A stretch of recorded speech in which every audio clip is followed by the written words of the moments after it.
किससे sir open करिए इसमें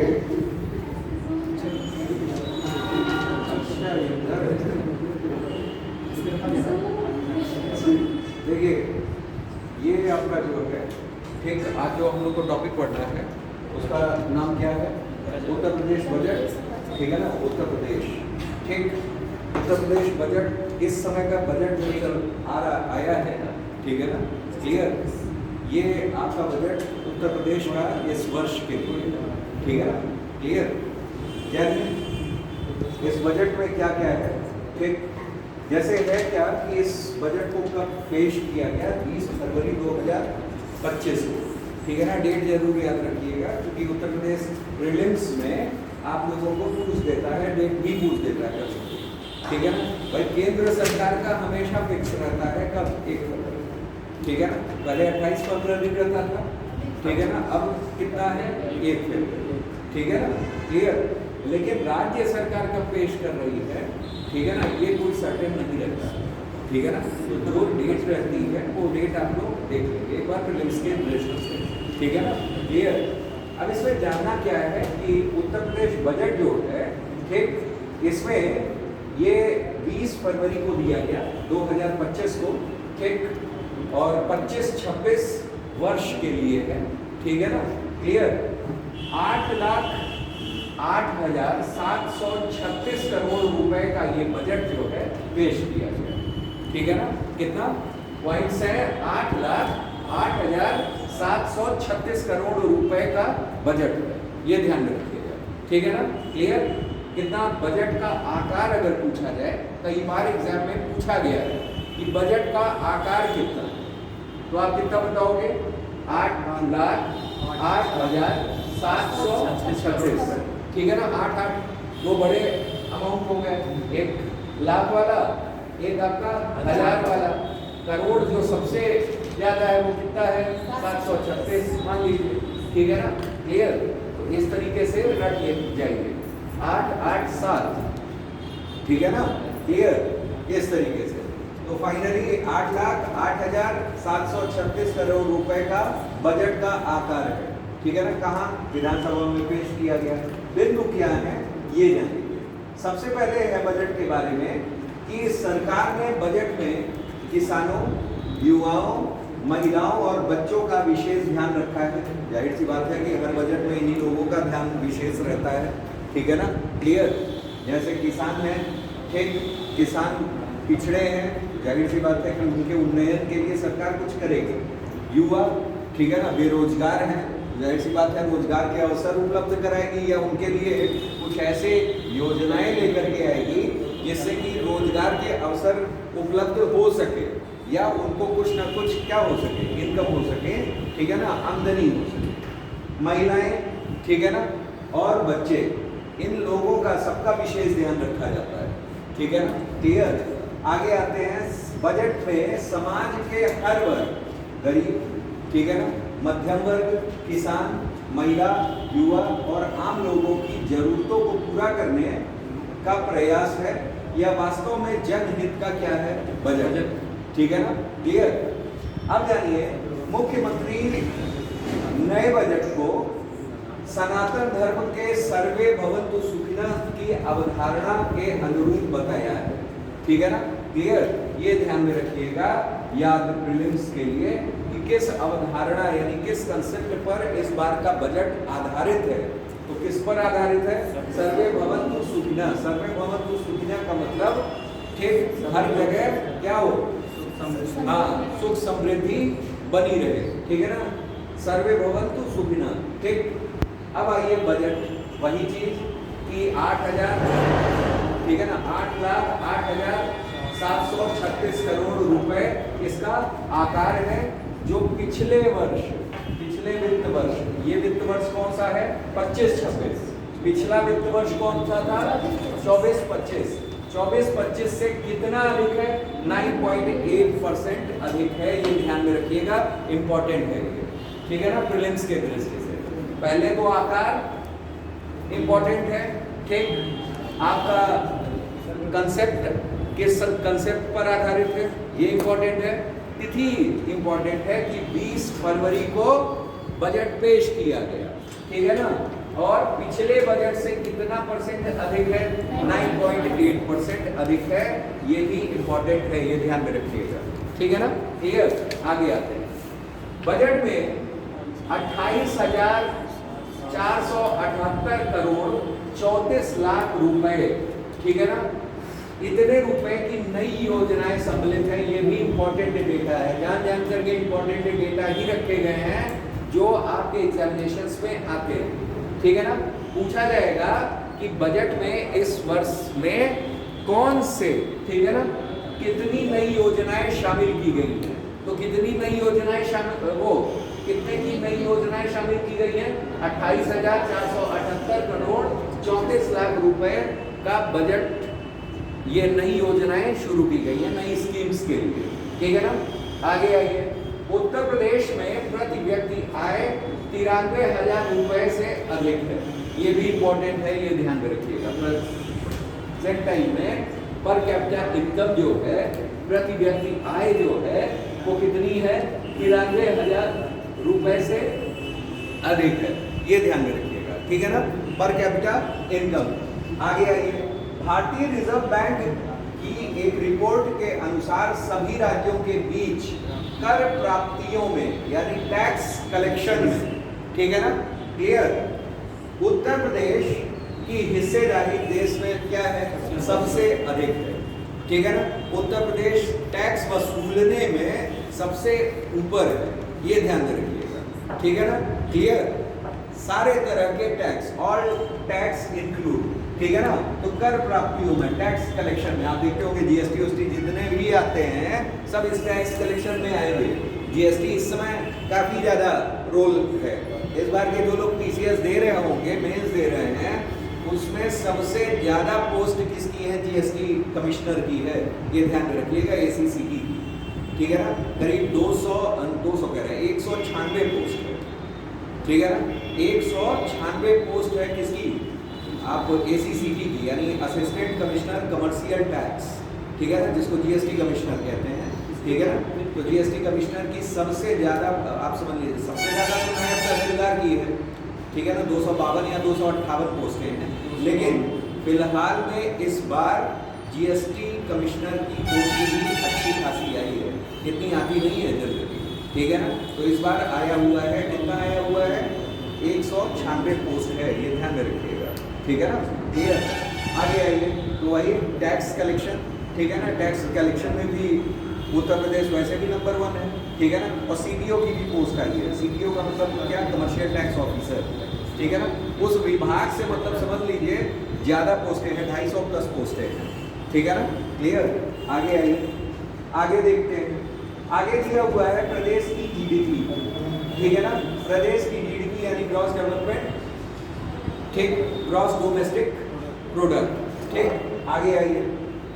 वित्त वर्ष 2017-18 में प्रदेश की जीडीपी 12.89 लाख करोड़ रुपए थी।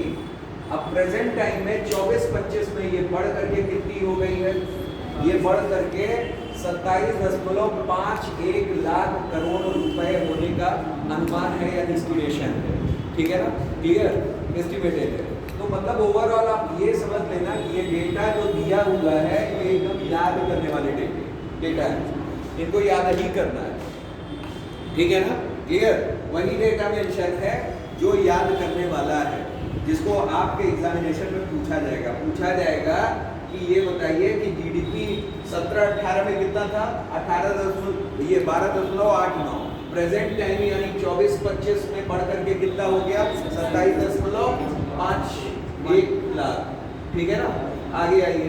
23-24 में भारत देश की जीडीपी की वृद्धि दर 9.6% थी, जबकि उत्तर प्रदेश की वृद्धि दर कितनी थी? 11.6% रही है, ठीक है ना। जीडीपी के मामले में उत्तर प्रदेश दूसरे स्थान पे है, महाराष्ट्र के बाद, ठीक है ना, क्लियर। महाराष्ट्र के बाद जीडीपी के मामले में उत्तर प्रदेश क्या है? दूसरे स्थान पे है, ये ध्यान में रखिएगा। महाराष्ट्र नंबर 1 है, ठीक है ना। लेकिन अगर देखा जाए, अब इसी में प्रश्न ये इस तरह से पूछ देते हैं 3-4 उठा करके कहेगा कि देश की जो जीडीपी 23-24 में थी वो कितनी थी, 9.6 थी। ठीक, एक लाइन दे देगा। जबकि उत्तर प्रदेश में वृद्धि दर उसी समय 23-24 में, ठीक है ना, राष्ट्रीय औसत से ज्यादा थी कि कम थी? तो क्या थी? ज्यादा थी। ठीक है ना, ज्यादा थी 11.6%। ये ध्यान में रखिएगा, ठीक है ना, क्लियर। और जीडीपी के मामले में उत्तर प्रदेश पूरे भारत में कितने नंबर पे है? दूसरे नंबर पे है। पहले नंबर पे कौन है? महाराष्ट्र। ये ध्यान में रखना, ठीक है ना, क्लियर। आगे आइए। प्रदेश का राजकोषीय घाटा सकल राज्य घरेलू उत्पाद की 2.9% है, ठीक है ना, क्लियर। यानी फिस्कल डेफिसिट, ये याद रखिएगा, एस जो जीडीपी है, ठीक है ना, एस जीडीपी यानी आपका राज्य जीडीपी, ठीक है ना, ग्रॉस डोमेस्टिक प्रोडक्ट जो है वो 2.9% है, ठीक है ना। ये ध्यान में रखिएगा, इंपॉर्टेंट है, ठीक है ना, क्लियर। जो कि एक एफआरबीएम अधिनियम में निर्धारित 3.5% की सीमा से क्या है? कम है, ठीक है ना। उसने एफआरबीएम में एक सीमा बनाई गई है 3.5, ठीक है ना, उस सीमा से क्या है? ये कम है, ठीक है ना, उस सीमा से ये कम है। ये भी पूछा जा सकता है कि कितना कम है, तो कितना कम है? 0.6 कम है, ठीक है ना। फिस्कल डेफिसिट इंपॉर्टेंट है, ये ध्यान में रखिएगा। राजकोषीय घाटा इंपॉर्टेंट है, हर वर्ष पूछा जाता है, ये ध्यान में रखिएगा, ठीक है ना। ये इंपॉर्टेंट डेटा में से है, ये सब जितने भी लिखे हुए हैं सारे डेटा याद होने चाहिए, ठीक है ना। जैसे जीडीपी कितना था? 11.6, ठीक है ना, क्लियर। और भारत की जीडीपी कितनी थी? 9.6, ठीक, क्लियर। राजकोषीय घाटा कितना? फिस्कल डेफिसिट कितना? 2.9, ये ध्यान में रखिएगा। आगे आते हैं। अब है क्षेत्रवार विवरण, मतलब किन क्षेत्रों में क्या क्या चीजें की गई हैं इस बजट में, ठीक है ना, क्लियर। एरिया वाइज जानिए। एरिया वाइज में सबसे पहले हमारा है एमएसएमई, ठीक है ना। एमएसएमई में क्या किया गया? एमएसएमई की बात अगर हम लोग कर लें तो सूक्ष्म लघु एवं मध्यम उद्यम, एमएसएमईज, ठीक है ना। एमएसएमईज की अगर बात कर लें तो सूक्ष्म लघु मध्यम उद्यम, इसमें क्या है? मुख्यमंत्री युवा उद्यमी विकास अभियान, ये योजना का नाम है, ये ध्यान में रखिएगा, ठीक है ना। क्या है? एक अभियान है, मुख्यमंत्री युवा उद्यमी। युवा उद्यमी का मतलब क्या? यूथ एंटरप्रेन्योर, ठीक है ना, विकास अभियान, ठीक है ना, क्लियर। वित्त वर्ष 24-25 शुरू किया गया है, ठीक है ना। वित्त वर्ष 24-25 में ये क्या किया गया? शुरू किया गया है, जिसका उद्देश्य शिक्षित युवाओं को स्वरोजगार से जोड़कर नए सूक्ष्म उद्योगों की स्थापना करना, ठीक है ना। नए सूक्ष्म उद्योगों की क्या करना है? स्थापना करना। मतलब क्या है कि उनको शिक्षित करना है, प्रशिक्षित करना है उस क्षेत्र में, और नए रोजगार से क्या करना है? जोड़ देना, ठीक है ना। ये कौन सा है? मुख्यमंत्री युवा उद्यमी विकास अभियान, ठीक है ना। कब शुरू हुआ? 24-25 में, ठीक है ना। आगे आइए। वित्त वर्ष 25-26 में इस योजना के लिए, जैसे ये पूर्व वर्ष में शुरू किया गया है, कब शुरू किया गया है? 24-25 यानी पिछले बजट में, ठीक है ना, इसकी घोषणा हुई और पिछले वर्ष यानी पिछले सेशन में इसको शुरू किया गया। जब ये शुरू किया गया तो इस वर्ष, ठीक, कोई भी योजना चलती है तो कुछ कार्य के लिए चलती है, ठीक है ना। तो इस वर्ष उस योजना में कितने करोड़ रुपए प्रस्तावित हैं? 1000 करोड़ रुपए, ठीक है ना। उस योजना के क्रियान्वयन हेतु, एग्जीक्यूशन के लिए कितने चाहिए? इस वर्ष 1000 करोड़ रुपए निवेश किया गया है, मतलब व्यवस्था की गई है, ठीक। आगे आइए। मुख्यमंत्री युवा स्वरोजगार योजना हेतु 225 करोड़ रुपए की व्यवस्था की गई, ठीक।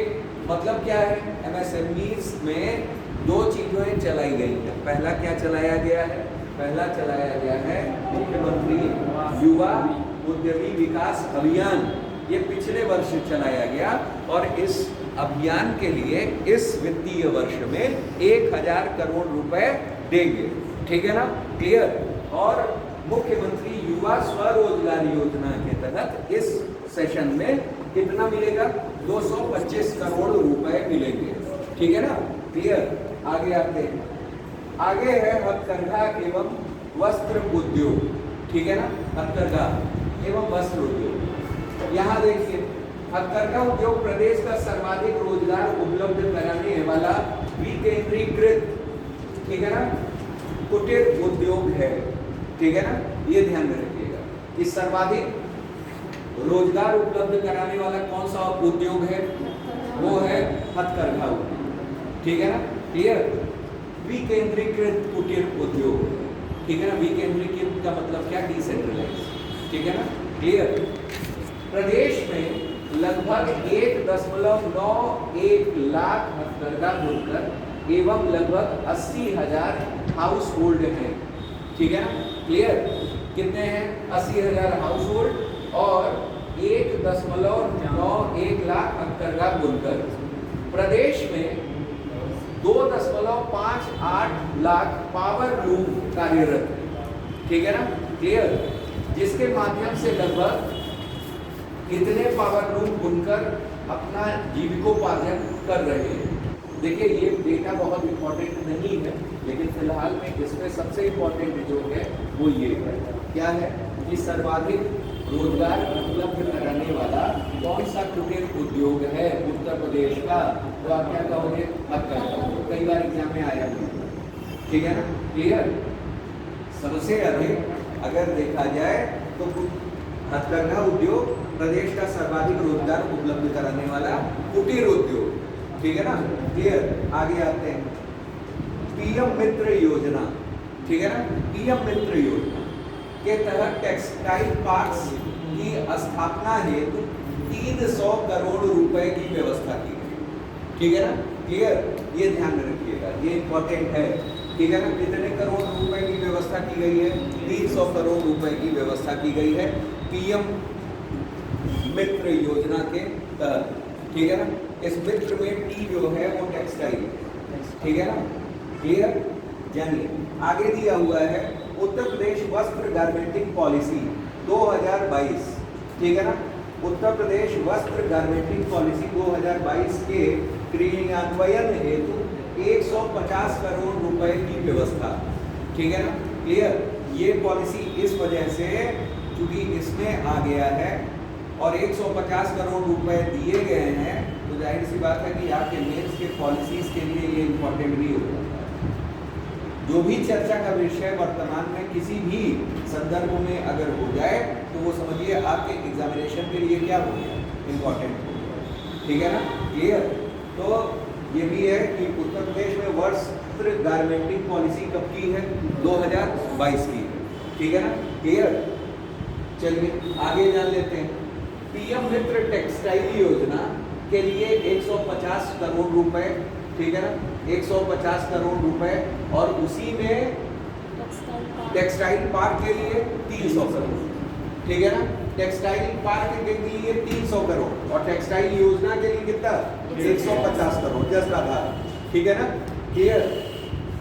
आगे जानिए, अटल बिहारी वाजपेयी दिया हुआ एक और है वस्त्र गारमेंटिंग योजना, ठीक है ना, वस्त्र गारमेंटिंग योजना, ये भी एक योजना है, उसके लिए कितना, 150 करोड़ रुपए, ठीक है ना, 150 करोड़ रुपए जो है ये वस्त्र गारमेंटिंग योजना के लिए है। अब देखिए गारमेंटिंग तो यहाँ भी है, टेक्सटाइल वाला भी यहाँ भी है, ठीक है ना, लेकिन योजनाएं क्या है, अलग अलग, ठीक है ना। यहाँ पीएम मित्र योजना के तहत टेक्सटाइल योजना है, ठीक है ना, जिसको 150 करोड़, और यहाँ गारमेंटिंग योजना है जिसके लिए कितना, 150 करोड़, ठीक।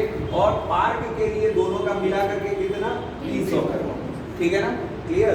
ये ध्यान रखिएगा। फिर है अटल बिहारी वाजपेयी पावर लूम योजना, ठीक है ना, clear. Atal Bihari Vajpayee power loom योजना किसके लिए, 400 करोड़ रुपए, ठीक है ना, 400 करोड़ रुपए। और फिर उसके बाद defence industrial corridor, defence industrial corridor जो आपका कहाँ बन रहा है, बुंदेलखंड रीजन में, कहाँ बन रहा है, बुंदेलखंड रीजन में, और ये भारत का कहवा है, दूसरा डिफेंस इंडस्ट्रियल कॉरिडोर। पहला कहाँ है, तमिलनाडु साइड में, ठीक है ना, क्लियर। तो ओवरऑल हमारा ये जो है डिफेंस इंडस्ट्रियल कॉरिडोर 461 करोड़ रुपए का बजट है, इसमें दिया गया है। ठीक, अब जानिए जैसे ये सारी चीजें किसमें आ रही हैं, ये सारी चीजें आ रही हैं हथकरघा एवं वस्त्र उद्योग में, ठीक है ना, क्लियर। यहाँ आपको जैसे जानना क्या है कि कुछ चीजें इस तरीके की आ जाती हैं, जैसे पूछा भी जाता है, मान लीजिए इंडस्ट्री, ठीक है ना, आप लोगों के मेंस में इंडस्ट्री भी है, हमें पढ़ाया भी है, ठीक है ना, कि भारत में कौन कौन से उद्योग हैं, ठीक। तो उद्योग में टेक्सटाइल उद्योग भी है, ठीक है ना, क्लियर। उसमें हम लोग MSMEs के बारे में भी लिखते हैं, ठीक है ना।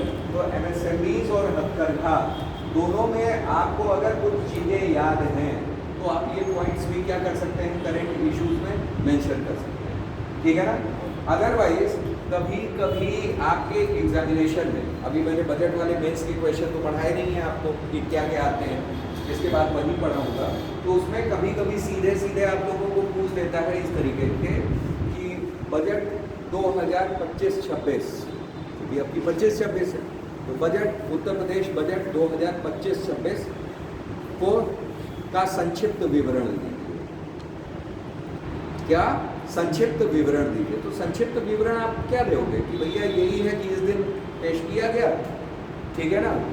बजट का आकार कितना है, कितना है, कितना है 8,08,736, ठीक है ना, करोड़ रुपए, ये बजट का आकार हो गया। पिछले वित्तीय वर्ष से कितना ऊपर है, 9.8 प्रतिशत, 9.8%। ये प्रीलिम्स का भी है, ये आप मेंस में भी डालोगे, ठीक है ना। इस बार राजकोषीय घाटा, ठीक है ना, FRBM अधिनियम 3.5 से कितना है, 2.9 है। एक न्यूनतम वो बनाया गया कि इससे होना चाहिए, तो उससे क्या है, कम है, कितना है 2.9, ठीक है ना, क्लियर। आप बता दोगे फिर नई योजनाओं के लिए सरकार ने इतना इतना इतना रखा हुआ है, ठीक है ना, वो डेटा आपको याद करना है, ठीक है ना। फिर इस बार का जो बजट है वो सनातन धर्म के क्या सर्वे भवतु सुखिनः कंसेप्ट अवधारणा पर आधारित है, ठीक। मेन पॉइंट्स आपने क्या कर लिए, मेंशन कर लिए। अब उसके बाद विभिन्न क्षेत्रों में जो जो दिया हुआ है आप उसको क्या करते जाइए, मेंशन करते जाइए, ठीक है ना, क्लियर। जैसे MSMEs में क्या था, MSMEs में 2 योजनाओं के बारे में है, एक मुख्यमंत्री युवा उद्यमी अभियान के बारे में, एक मुख्यमंत्री युवा स्वरोजगार योजना के बारे में, ठीक है ना। उसमें दिया है 1,000 करोड़ रुपए, इसमें दिया हुआ है कितना, 225 करोड़। एक बार कंसाइज फॉर्म में अगर आपने लिख लिया, ठीक है ना, और उसके आगे डेटा बार बार वो देखते रहे तो रटा जाता है, कोई चीज भूलती नहीं है, एक बार देखने की जरूरत रहती है, ठीक है ना। तो मुख्यमंत्री युवा उद्यमी, भाई उद्यमी वृद्ध तो होंगे नहीं, युवा ही आजकल, ठीक है ना, उनकी प्रासंगिकता है, ठीक। तो युवा उद्यमी विकास अभियान, ठीक, और उसके लिए कितना, 1,000 करोड़। युवा स्वरोजगार, एक युवा उद्यमी और एक युवा स्वरोजगार, है कि नहीं है, और दोनों जगह मुख्यमंत्री बैठा लिए, मुख्यमंत्री युवा उद्यमी, ठीक, और एक मुख्यमंत्री युवा स्वरोजगार। युवा स्वरोजगार पे कितना, 225, और उसमें ठीक 1,000 करोड़ रुपए। फिर उसके बाद PM मित्र आ जाइए, PM मित्र में अगर आप आएंगे टेक्सटाइल पार्क के लिए 300, ठीक है ना, क्लियर। और टेक्सटाइल उद्योग के लिए आएंगे अगर तो कितना, 150 करोड़, ठीक है ना। और हमारा एक और है क्या, गारमेंटिंग पॉलिसी, तो उसमें गारमेंटिंग योजना जो है, उस गारमेंटिंग योजना के तहत कितना, 150 करोड़, ठीक, clear. Atal Bihari power loom योजना के लिए 400, ठीक। तो मेन पॉइंट्स आपने मेंशन कर दिया, ठीक है ना। आगे अब आते हैं अवस्थापना एवं विकास। अवस्थापना का मतलब इंफ्रास्ट्रक्चर, ठीक है ना, इंफ्रास्ट्रक्चर और डेवलपमेंट, विकास यानी डेवलपमेंट। आगे आइए, अवस्थापना विकास के लिए 22% राशि आवंटित की गई है। बहुत बहुत बहुत इंपॉर्टेंट है इसके लिए, प्रीलिम्स के लिए। ये ध्यान में रखिएगा कि इस बार के बजट में सबसे ज्यादा राशि किस क्षेत्र में दी गई है? अवस्थापना में दी गई है, ठीक है ना। किस क्षेत्र में दी गई है? अवस्थापना में दी गई है। और अवस्थापना में कितने परसेंट दिया गया है? 22% दिया, ठीक है ना। क्लियर? पूछा जाए how many percentage allocated for infrastructure and development region, तो कितना? 22%, ठीक है ना। That one is maximum in comparison to all programmes, ठीक है ना। सभी प्रोग्राम्स से या सभी उससे हमारा जो राशि अलोकेटेड हुआ है, आवंटित हुआ है, उसमें सबसे ज्यादा अवस्थापना और विकास का है, ठीक है ना। क्लियर? कितना परसेंट? 22%। उसके बाद आ जाते हैं जल विद्युत परियोजना के लिए। जल विद्युत परियोजना के लिए कुल कितना? 3953, ठीक है ना भाई। जल विद्युत परियोजना भी अवस्थापना में आता है, ठीक है ना। पहले तो आपको ये पता होना चाहिए अवस्थापना में इंफ्रास्ट्रक्चर में क्या क्या आता है। भाई जल विद्युत अगर हम लोग कर रहे हैं तो डैम बनाने होंगे, कहीं डैम का निर्माण हो रहा होगा, उसके लिए, ठीक है ना। क्लियर? विद्युत स्टेशन हम लोग बना रहे होंगे, जल विद्युत स्टेशन, ठीक है ना। और इसको डील करने वाला कौन होगा? NHPC, national hydro power corporation, ठीक है ना। तो NHPC जल विद्युत परियोजना के लिए कितना? 3,953 करोड़, 3,953 करोड़ रुपए, ठीक है ना। क्लियर? आगे आइए, दूसरा अवस्थापना देखिए, दूसरा इंफ्रास्ट्रक्चर कौन कौन? एक्सप्रेसवे। आजकल एक्सप्रेसवे कंसेप्ट चल रहे हैं। उत्तर प्रदेश सबसे ज्यादा एक्सप्रेसवे वाला क्या है? राज्य है, ठीक है ना। सबसे ज्यादा एक्सप्रेसवे पूरे भारत में किस प्रदेश में है? उत्तर प्रदेश में, ठीक है ना। क्लियर? तो ये भी इंफ्रास्ट्रक्चर में आ रहा है। और इस इंफ्रास्ट्रक्चर के लिए कुल कितने करोड़ अलोकेटेड हुए हैं? 900 करोड़ रुपए, ठीक है ना। 900 करोड़ रुपए इसमें आगरा एक्सप्रेसवे के लिए और गंगा एक्सप्रेसवे से जोड़ने हेतु, ठीक है ना। यानी क्या है? आगरा एक्सप्रेसवे को हम लोग किससे जोड़ रहे हैं? गंगा एक्सप्रेसवे को, ठीक है ना। क्लियर? आप जान रहे हैं कि आगरा एक्सप्रेसवे है हमारा, ठीक, और फिर गंगा एक्सप्रेसवे, ठीक। तो इन दोनों को क्या कर दे रहा है? ऐड कर दे रहा है, जोड़ दे रहा है। अब क्या है? अब कंसेप्ट जैसे जैसे हमारा बढ़ रहा है, जैसे अभी इस योजना में आप और भी पढ़ेंगे कि गंगा एक्सप्रेसवे को ऐड कर दे रहे हैं उधर सोनभद्र तक, प्रयागराज से। भाई प्रयागराज तक था, ठीक है ना। अब वहां क्या? प्रयागराज से हम सोनभद्र तक ऐड करते जा रहे हैं, ठीक है ना। उसको क्या कर रहे हैं? एक्सटेंशन करते जा रहे हैं। ओवरऑल पूरा प्रदेश हम लोग क्या? एक्सप्रेसवे से घेर दे रहे हैं, ठीक है ना। क्लियर? जिससे क्या? समय बचत, ठीक है ना। रोडें अच्छी हैं, ठीक है ना, समय बचत होगा, ठीक है ना। आना जाना, ठीक है ना, सुलभ होगा, आयात निर्यात सुलभ होगा, कई फायदे हैं, ठीक है ना। क्लियर? तो ये चीजें हैं। तो 900 करोड़ रुपए किसके लिए? आगरा एक्सप्रेसवे को किससे जोड़ रहे हैं? गंगा एक्सप्रेसवे से। आगे आइए, अब दिया हुआ है गंगा एक्सप्रेसवे का विस्तार हरिद्वार तक किया जाएगा, ठीक है ना। गंगा एक्सप्रेसवे का विस्तार कहां तक किया जाएगा? हरिद्वार तक, ठीक है ना। हरिद्वार तक ये कर देंगे। आगे आइए, उसके बाद दिया हुआ है मथुरा वृंदावन बांके बिहारी मंदिर कॉरिडोर निर्माण, ठीक है ना। क्लियर? मथुरा से लेकर के वृंदावन तक, ठीक है ना, बांके बिहारी मंदिर कॉरिडोर यानी गलियारा निर्माण किया जा रहा है, ठीक है ना। तो उसके लिए कुल कितने करोड़ रुपए? 100 करोड़ रुपए, ठीक है ना। क्लियर? मथुरा से थोड़ी ही दूरी पर क्या है? वृंदावन। वहां तक के लिए एक बांके बिहारी मंदिर कॉरिडोर यानी गलियारा बनाया जाएगा, जिसके लिए आवंटित है कितने करोड़ रुपए? 100 करोड़ रुपए, ठीक है। आगे आते हैं, मुख्यमंत्री ग्राम जोड़ो योजना हेतु मध्यम श्रेणी की इलेक्ट्रिक बसों के क्रय हेतु 100 करोड़ रुपए तथा चार्जिंग स्टेशंस की स्थापना हेतु 50 करोड़ रुपए की व्यवस्था की जाए, ठीक है ना। क्लियर? मतलब आप ये जो लो कि ग्राम जोड़ो योजना है, मुख्यमंत्री ग्राम जोड़ो योजना, मतलब विलेज टू विलेज हम लोग क्या कर रहे हैं? कनेक्ट कर दे रहे हैं, ठीक है ना। उसको कनेक्ट कर रहे हैं, ठीक। हेतु मध्यम श्रेणी की इलेक्ट्रिक बसों के क्रय हेतु मतलब इन गांव के बीच में हम लोग क्या चलाएंगे, इलेक्ट्रिक बसेस चलाएंगे, ठीक है ना, जिससे कनेक्शन हो जाएगा। मतलब ये जो कनेक्शन है that one is because of transportation. और कौन ट्रांसपोर्ट, बस ट्रांसपोर्ट, ठीक है ना, क्लियर। तो बस ट्रांसपोर्ट से हम लोग क्या कर दे रहे हैं, कनेक्ट कर दे रहे हैं। और उसके खरीद के लिए, क्रय के लिए कितना करोड़ रुपए, 100 करोड़ रुपए, ठीक है ना। चार्जिंग स्टेशंस की स्थापना के लिए 50 करोड़ रुपए की व्यवस्था की जा रही है। मतलब बसेस तो हम लोग क्रय कर लेंगे, खरीद लेंगे, कितने की, 100 करोड़ रुपए। चार्जिंग स्टेशंस भी तो लगाने हैं, क्यों, क्योंकि कौन से बसेस हैं, इलेक्ट्रिक बस है, उसको भी चार्ज होना है। और उसकी चार्जिंग के लिए हम लोग स्टेशंस का निर्माण करेंगे। और निर्माण के लिए कितने करोड़ रुपए, 50। मतलब टोटल कनेक्टिविटी जो है 150 करोड़ रुपए में आपकी गांव से गांव जुड़ी जाएगी, ठीक है ना। अब ये अभी निर्धारित नहीं है कि कौन सा गांव, ठीक है ना, किस गांव को किस गांव से जोड़ रहे हैं, ये बाद में दिखेगा, लेकिन अभी योजना है, ठीक है ना। तो मुख्यमंत्री ग्राम जोड़ो योजना, ठीक है ना, समझ में आ गया, क्लियर।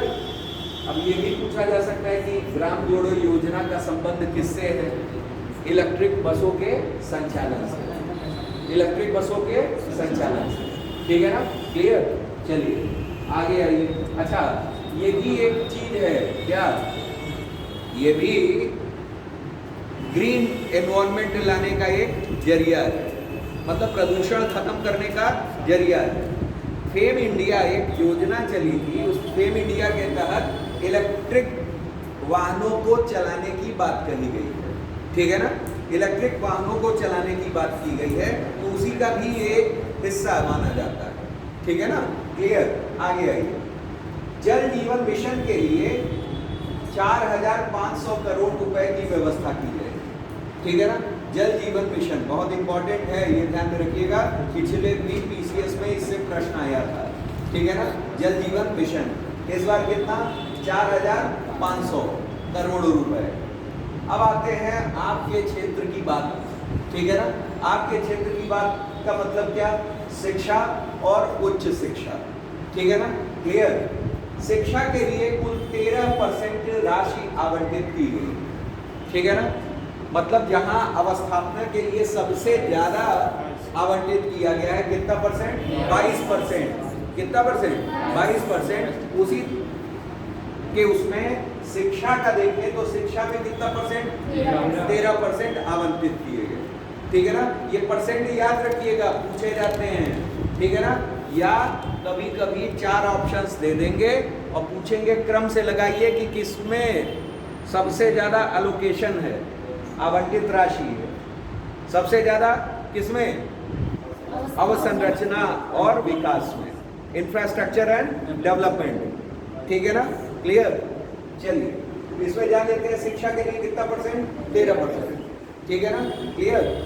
और शिक्षा के लिए 1%, ये बताइए, भारतीय इतिहास पढ़ते हैं, भारतीय इतिहास में अंग्रेजों द्वारा पहली बार शिक्षा के लिए, ठीक है ना, कुछ परसेंटेज दिया गया था। वो किस अधिनियम के तहत दिया गया था, कब दिया गया था, किस अधिनियम के तहत दिया गया था शिक्षा के लिए, 1813 अधिनियम, 1813 अधिनियम, ये ध्यान में रखिए, ठीक है ना, क्लियर। हाँ चलिए, ये सब मेंस में लिखा जाता है, कभी कभी मेंस आप करिए कि भारत में शिक्षा का इतिहास क्या रहा है, तो वहाँ लिखना पड़ता है कि अंग्रेजों द्वारा भी शुरुआत की गई थी, जब कब, 1813 अधिनियम के तहत, ठीक है ना, शिक्षा के लिए पहली बार व्यवस्था की गई बजट की, ठीक है ना। चलिए आगे आते हैं, दिया हुआ है 22 नए प्राथमिक स्कूलों के लिए 25 करोड़ रुपए, ठीक है ना, क्लियर। मतलब 22 नए प्राथमिक स्कूलों के लिए 25 करोड़ रुपए, नए प्राथमिक स्कूल, ठीक, क्लियर, कितने, 22। आगे आइए, पीएम श्री योजना, ठीक है ना, पीएम श्री योजना के लिए कुल कितने, 300 करोड़ रुपए, ठीक है ना। पीएम श्री योजना के लिए कुल कितने करोड़ रुपए, 300 करोड़ रुपए, ठीक। डिजिटल लाइब्रेरी के लिए अब यहाँ ये देखिए कि सरकार गांव में भी शिक्षा बढ़ाना चाहती है, ठीक है ना, और कैसे, डिजिटल रूप में। और इसके लिए सरकार क्या कर रही है, गांव में डिजिटल लाइब्रेरी को खोलने की व्यवस्था कर रही है, ठीक है ना। तो डिजिटल लाइब्रेरी के लिए कुल कितना, 454 करोड़ रुपए गांवों में, ठीक है ना, क्लियर। शहरों में नहीं है, शहरों में ये मान लिया जाता है कि डिजिटल लाइब्रेरी में बच्चे जाके बैठ जाते हैं, ठीक है ना, क्लियर। ये सुविधा किसके लिए है, गांव में है, ठीक है ना, क्लियर। तो गांव में डिजिटल लाइब्रेरी का कंसेप्ट पहली बार है ये, ठीक है ना। आगे आइए, ये भी एक सराहनीय कदम है शिक्षा के क्षेत्र में, ठीक है ना, इसे भी आप मेंशन कर सकते हैं। आगे आइए, polytechnic class, polytechnic smart class room के लिए 10 करोड़ रुपए। स्मार्ट क्लास आप लोग जान रहे हैं, जहां आप लोग बैठे हुए हैं वो भी एक क्या है, स्मार्ट क्लास है, ठीक है ना, जिसमें डिजिटली आप जुड़े हुए हैं, ठीक है ना, क्लियर। तो ये भी एक स्मार्ट क्लास, जो पॉलिटेक्निक्स जितने हैं उसमें क्या दिया जाएगा, स्मार्ट क्लास का रूप दिया जाएगा, ठीक है ना। और उसके लिए कितना आवंटन है, 10 करोड़ रुपए, ठीक है ना। आगे आइए, हायर एजुकेशन में छात्राओं को लाभ मिले, ठीक है ना, हायर एजुकेशन, ठीक। स्कूटी योजना के तहत मेधावी छात्रों को क्या दी जाए, छात्राओं को, छात्रों को नहीं, छात्राओं को, ठीक है ना, क्लियर। तो छात्राओं को क्या दिया जाएगा, स्कूटी दी जाएगी, ठीक है ना, क्लियर। आगे आइए, गुरु गोरक्षनाथ आयुष विश्वविद्यालय, ठीक है ना। आयुष विश्वविद्यालय ये किससे संबंधित है, चिकित्सा से। हमने बताया था कि आयुष का मतलब A for Ayurveda, A for Ayurveda, Y for yoga, Y for yoga, U for Unani, S for Siddha, S for Siddha. Siddha चिकित्सा पद्धति ये मद्रास वद्रास में काफी प्रचलित है। सिद्ध प्राकृतिक चिकित्सा होती है, सिद्ध, ठीक है ना।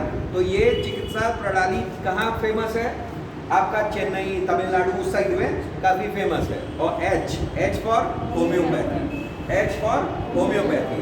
तो ये पांचों मिलकर के क्या बनाते हैं, आयुष बनाते हैं। A for Ayurveda, Y for yoga,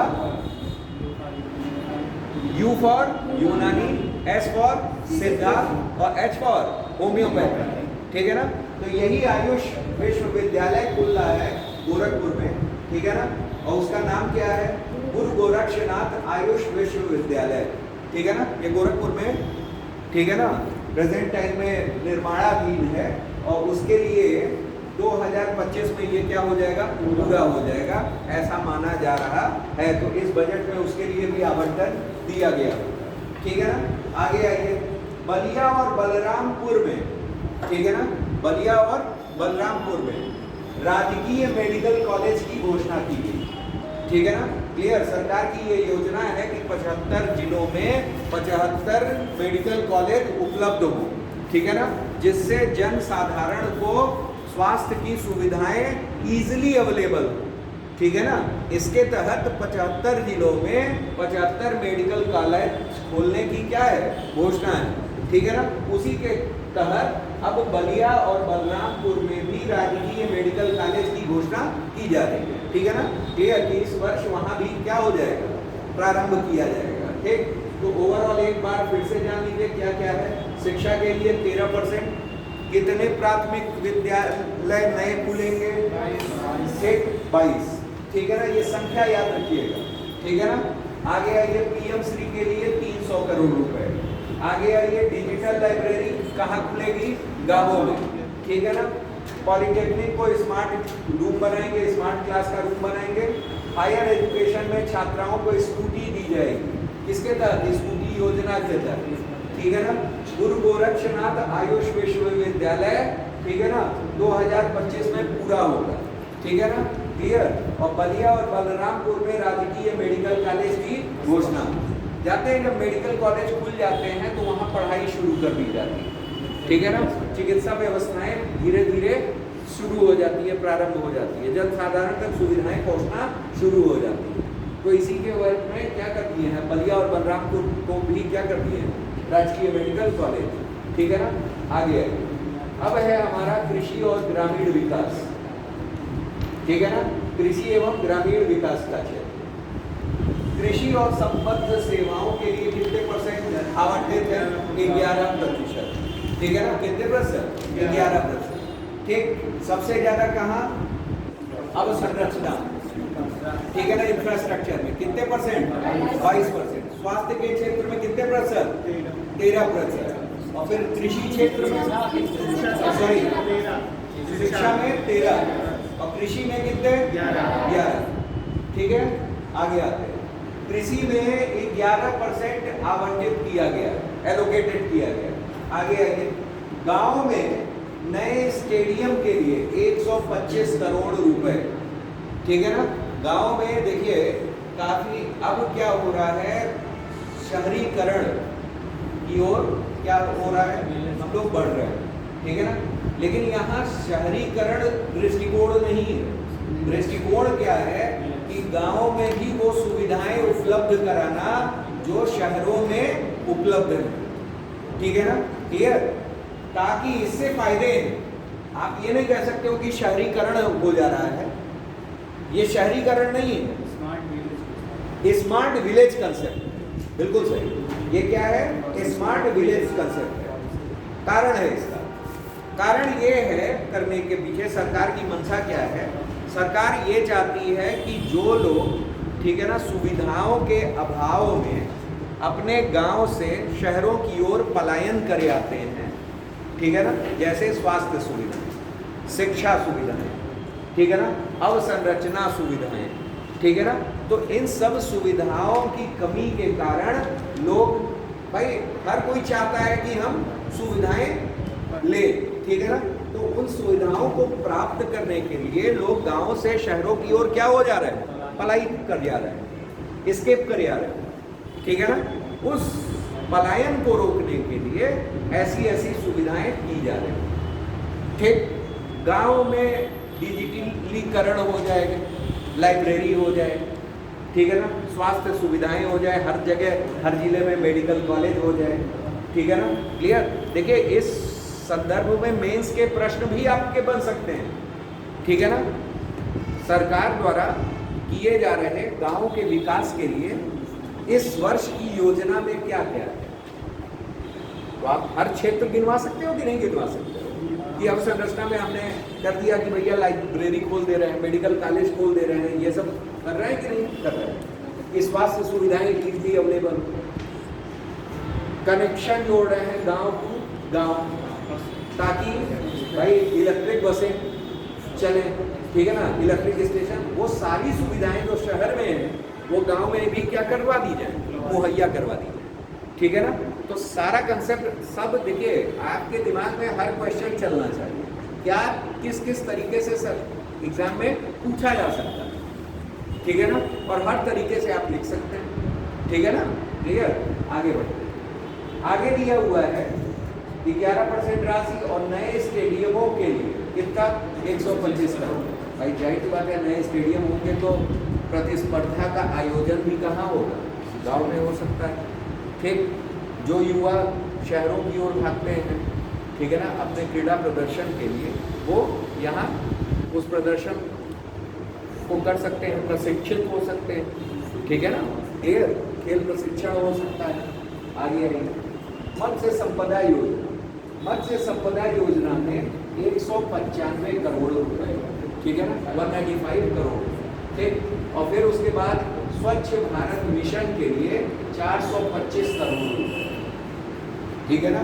स्वच्छ भारत मिशन के तहत ही शौचालयों का निर्माण किया जा रहा है, ठीक है ना, जिससे कि हम लोग क्या ODF, ओपन डिफिकेशन फ्री, खुले में शौच मुक्त भारत का निर्माण कर रहे हैं, ठीक है ना।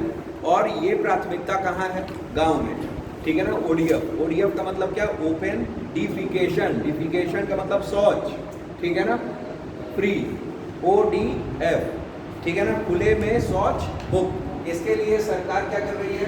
शौचालयों का निर्माण करवा रही है। प्रत्येक परिवार को या घर को शौचालय के लिए 12,000 रुपए देती है सरकार, ठीक है ना, क्लियर।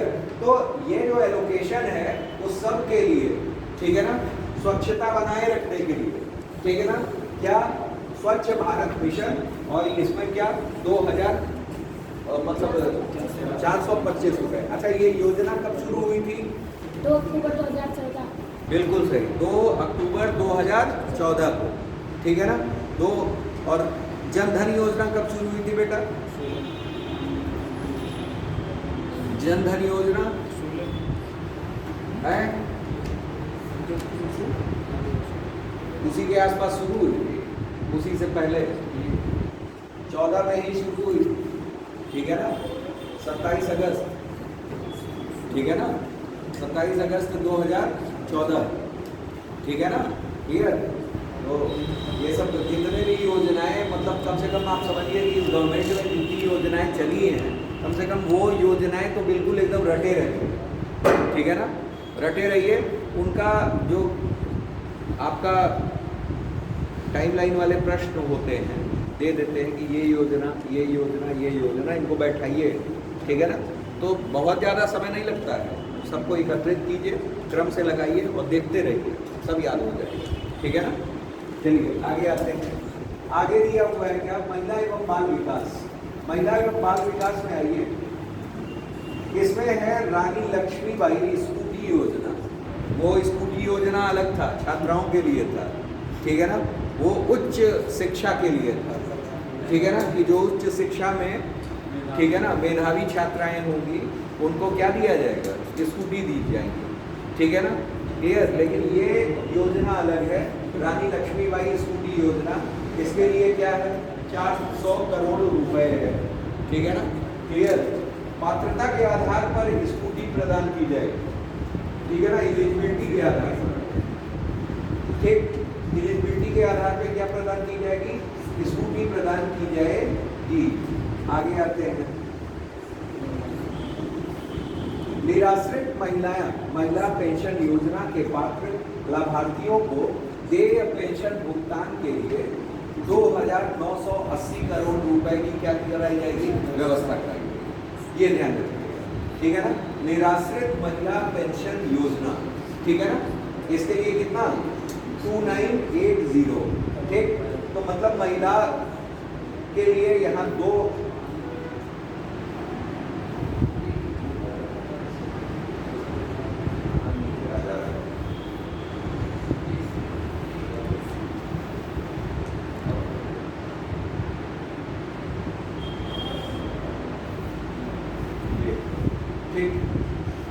आगे दिया हुआ है मुख्यमंत्री कन्या सुमंगला योजना। कन्या सुमंगला योजना के तहत कितना? 700 करोड़ रुपए, ठीक। उसके बाद दिया हुआ है कोविड के दौरान संचालित उत्तर प्रदेश मुख्यमंत्री बाल सेवा योजना, ठीक है ना। बाल सेवा योजना के लिए कितना? 252 करोड़। ये बाल सेवा योजना संबंधित उन बच्चों से है जो निराश्रित हो गए, ठीक है ना, क्लियर। जैसे जिनके एक कोई भी गार्जियन थे, ठीक, वो क्या हो गए, मतलब कोविड के दौरान नहीं रहे, ठीक है ना, और वो निराश्रित हो गए, तो उसके लिए बाल सेवा योजना प्रारंभ की गई थी। आप लोग को पढ़ाए तो थे, ठीक है ना। तो बाल सेवा योजना प्रारंभ की गई थी, तो उसके लिए जो है सरकार कितना दे रही है इस वर्ष के लिए? 252 करोड़ रुपए, ठीक है ना, क्लियर। फिर दिया है पुष्टाहार कार्यक्रम, ठीक है ना। पुष्टाहार कार्यक्रम के लिए मूल्य समन्वित बाल विकास, समन्वित का मतलब इंटीग्रेटेड चाइल्ड डेवलपमेंट, ठीक है ना, समन्वित यानी इंटीग्रेटेड चाइल्ड डेवलपमेंट के लिए लगभग 4,119 करोड़ रुपए की व्यवस्था प्रस्तावित है, ठीक है ना। आगे आइए, मुख्यमंत्री सक्षम सुपोषण योजना, ठीक है ना। सक्षम सुपोषण योजना के लिए कुल कितना? 100 करोड़ रुपए, ठीक है ना। सक्षम सुपोषण योजना के लिए 100 करोड़ रुपए दिए जा रहे हैं, ये ध्यान रखिए, ठीक है ना। तो जो इम्पोर्टेंट योजनाएं हैं उनके लिए जरूरियात है, जैसे पीएम मित्र टेक्सटाइल पार्क के लिए कितना? 300 करोड़। सक्षम सुपोषण योजना कितना? 100 करोड़, ठीक है ना। ये सब इम्पोर्टेंट है, ठीक। इनके अलावा अब आ जाइए सामाजिक विकास एवं जन कल्याण। सामाजिक विकास एवं जन कल्याण, इसमें है पीएम आवास योजना, ठीक है ना। पीएम आवास योजना इंपॉर्टेंट है, ये ध्यान में रखिएगा। और डेटा भी बड़ा इंपॉर्टेंट है और बहुत ईजी भी है याद करना, ठीक है ना। 2 बार 48, ठीक है ना, क्लियर। 48 करोड़ रुपए, ठीक है ना। 4,848 करोड़ रुपए, ठीक। ये किसके लिए? पीएम आवास के लिए। 48 याद रहिएगा, ठीक है ना, क्लियर। एक बार देखे रहेंगे तो कम से कम देखिए, एक बार अगर याद किए रहेंगे कोई भी चीज, अगर एग्जाम में आप 4 ऑप्शंस दिए होते हैं तो देख करके याद आ जाता है, हाँ यार यही था, ठीक है ना, क्लियर। कुछ बैठा लेना चाहिए। तो पीएम आवास 48, ठीक है ना। और ये इंपॉर्टेंट है, ये ध्यान में रखिएगा, ऐसे प्रश्न आ जाते हैं, ठीक। आगे आइए, 2025 में छात्रों को टैबलेट वितरण योजना, ठीक। अब कुछ बच्चों के चेहरे पे मुस्कान आ गई है, मतलब अभी ये नहीं है कि कहाँ, ठीक है ना। बस वितरण के लिए कितना है ये दे दिया गया है कि 2025 में छात्रों को टैबलेट वितरण किया जाएगा, ठीक है ना। कहाँ किया जाएगा ये अभी पता नहीं है, ये बाद में घोषित होगा, ठीक है ना। कंपनियों से उसके लिए डील होता है, समझौते होते हैं, बनाने का ऑर्डर दिया जाता है, तमाम चीज़ें होती हैं, फिर उसके बाद जो होता है बांटा जाता है। आगे आइए, वृद्धावस्था और किसान पेंशन योजना के लिए 1,000 रुपए प्रति माह पेंशन इंपॉर्टेंट है, ये ध्यान में रखिएगा। ये इंपॉर्टेंट ज़्यादा है कि प्रति माह कितना दिया जाता है, ठीक है ना। ऑप्शंस रहेंगे 500, 1,000, 750, ठीक है ना, या 1,500, ऐसे करके दे देता है। तो आपको याद होना चाहिए कि वृद्धावस्था पेंशन योजना या किसान पेंशन योजना के तहत कितना दिया जाता है? 1,000 रुपए। ये आवश्यक नहीं है याद करना कि कितने करोड़ रुपए आवंटित किए गए, ठीक है ना। कुछ के लिए इंपॉर्टेंट होता है, जैसे आपका पीएम आवास वाला 48, ठीक है ना, क्लियर। आगे, सभी वर्गों की पुत्रियों के विवाह के हेतु अनुदान की मुख्यमंत्री सामूहिक विवाह योजना हेतु 550 करोड़ रुपए की व्यवस्था प्रस्तावित है। ये याद कर लीजिएगा, 550, ठीक है ना। 550 करोड़ रुपए किसके लिए? सामूहिक विवाह योजना के लिए, ठीक है ना, क्लियर। ये आप किस विभाग द्वारा चलाया जाता है? समाज कल्याण विभाग द्वारा चलाया जाता है, ठीक। आगे दिया है, वृद्ध एवं अशक्त व्यक्तियों के लिए आवासीय गृह संचालित करने हेतु स्वैच्छिक संस्थाओं को सहायता प्रदान किए जाने हेतु 60 करोड़ रुपए धनराशि प्रस्तावित है। जैसे कई स्वैच्छिक संस्थाएं होती हैं, एनजीओस के फॉर्म में होती हैं स्वैच्छिक संस्थाएं, ठीक है ना, जो वृद्ध, ठीक है ना, और अशक्त लोगों के लिए आश्रय प्रदान करते हैं, ठीक है ना।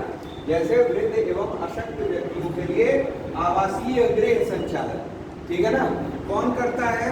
स्वैच्छिक संस्थाएं जो स्वेच्छा से चला रहे हैं, एनजीओज उनके होते हैं, नॉन गवर्नमेंट ऑर्गेनाइजेशंस होती हैं, उनको सरकार एलोकेट करती है, ठीक है ना, आवंटित करती है धन। और उसके लिए धन आवंटन इस बार कितना है? 60 करोड़ रुपए, ठीक है ना, क्लियर। अनुसूचित जनजाति के छात्र छात्राओं को पूर्व दशम एवं दशमोत्तर छात्रवृत्ति योजना। पूर्व दशम का मतलब क्या? हाई स्कूल से पहले की योजना, और दशमोत्तर का मतलब क्या? मतलब बाद की, मतलब प्री हाई स्कूल और पोस्ट हाई स्कूल, ठीक है ना, क्लियर। छात्रवृत्ति योजना हेतु लगभग कितने करोड़ रुपए? 6 करोड़ रुपए प्रस्तावित है। ये याद करने की आवश्यकता बहुत ज़्यादा नहीं है, याद रहता है तो हम मना भी नहीं करेंगे आपको याद करने के लिए, लेकिन इम्पॉर्टेंट नहीं कह सकते। हाँ, ये है कि मेन सोर्स लिख रहे हैं तो उसके लिए आपने जैसे अनुसूचित जाति या जनजाति के कल्याण हेतु सरकार कौन कौन सी योजनाएं चल, उसमें ये डाल सकते हैं, ठीक है ना, क्लियर। चलिए आगे आइए, अल्पसंख्यक समुदाय। सबसे पहले ये प्रधानमंत्री जनजातीय आदिवासी न्याय महाअभियान यानी पीएम जनमन के अंतर्गत विशेष रूप से कमजोर जनजातीय समूहों का समग्र विकास किया जाना है। ये जनमन, पीएम जनमन जो शुरू हुआ था, ये 2023 में शुरू किया गया, ठीक है ना, क्लियर। और आई थिंक ये डेट जो मुझे याद नहीं आ रहा है एग्जैक्टली, लेकिन आई थिंक ये 15 सितंबर, ठीक है ना, 15 सितंबर ही था, एक बार आप चेक कर लीजिएगा, ठीक है ना।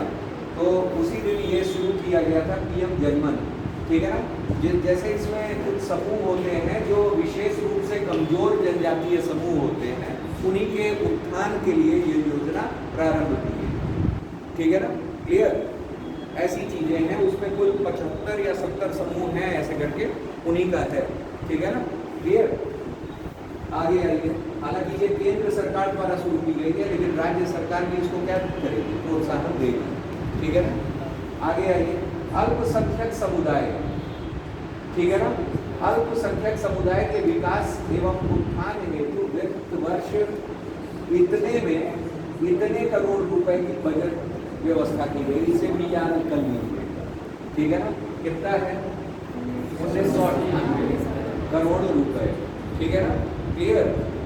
अल्पसंख्यक समुदाय के लिए, ठीक है ना, यानी माइनॉरिटीज के लिए, ठीक है ना, उनके विकास हेतु और उत्थान हेतु वित्त वर्ष इतने करोड़ रुपए का बजट एलोकेटेड। आगे, कृषकों की दुर्घटनावश मृत्यु, ठीक है ना, या अनैतिकता की स्थिति में आर्थिक सहायता की मुख्यमंत्री आकस्मिकता कल्याण योजना 10-50 करोड़ रुपए की व्यवस्था की गई है। मतलब 1050 करोड़ रुपए की इसमें व्यवस्था की गई है, और इसके लिए की गई है अगर दुर्घटनावश मृत्यु हो जा रही है, ठीक है ना, क्लियर। तो आकस्मिकता कल्याण योजना, मुख्यमंत्री आकस्मिकता कल्याण योजना, ठीक है ना, क्लियर, वो क्या होगा, 1050 करोड़ रुपए की व्यवस्था की गई। आगे आइए, अब हमारा क्या है, स्वास्थ्य। हम लोगों ने देख लिया कि 2-3 जगहों पे आवंटन हो गया। एक हमारा शिक्षा में कितना, 13%, अवसंरचना में 22%, और 11% किस में था, कृषि, ठीक है ना, कृषि में कितना था, 11%। अब हमारा बचा क्या, स्वास्थ्य, जिसमें हमारा कितना परसेंट है, 6% आवंटित है, ठीक है ना, क्लियर। चलिए आगे जान लीजिए, चिकित्सीय और स्वास्थ्य क्षेत्र के लिए 6% का आवंटन किया गया। इंपॉर्टेंट है, ये ध्यान रखिएगा, ठीक है ना, 6% आवंटित है। अब आइए, आयुष्मान कार्ड बनाने में देश में उत्तर प्रदेश कैवे स्थान पर है, नंबर 1 पे। पिछले वर्ष भी नंबर 1 पे था, और इस वर्ष भी कितने पे है, नंबर 1 पे है, ये ध्यान रखना, ठीक है ना, क्लियर। आयुष्मान कार्ड। आगे आइए, राजकीय औषधि कॉलेज की स्थापना और वाराणसी में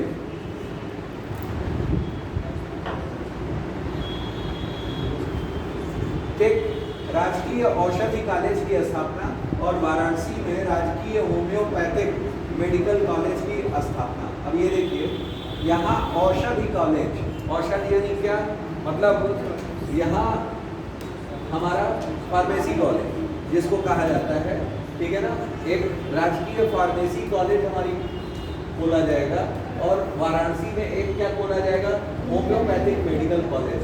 फार्मेसी कॉलेज कहाँ खोला जाएगा ये अभी डिफाइन नहीं, ठीक है ना, क्लियर। लेकिन बनारस में एक राजकीय होम्योपैथिक कॉलेज खोला जाएगा, ऐसा डेफिनेशन दिया गया है, ठीक है ना, इस बार डिफाइन है, ठीक है ना, क्लियर। तो वाराणसी में होम्योपैथिक मेडिकल कॉलेज, ये भी राजकीय, ठीक है ना, क्लियर।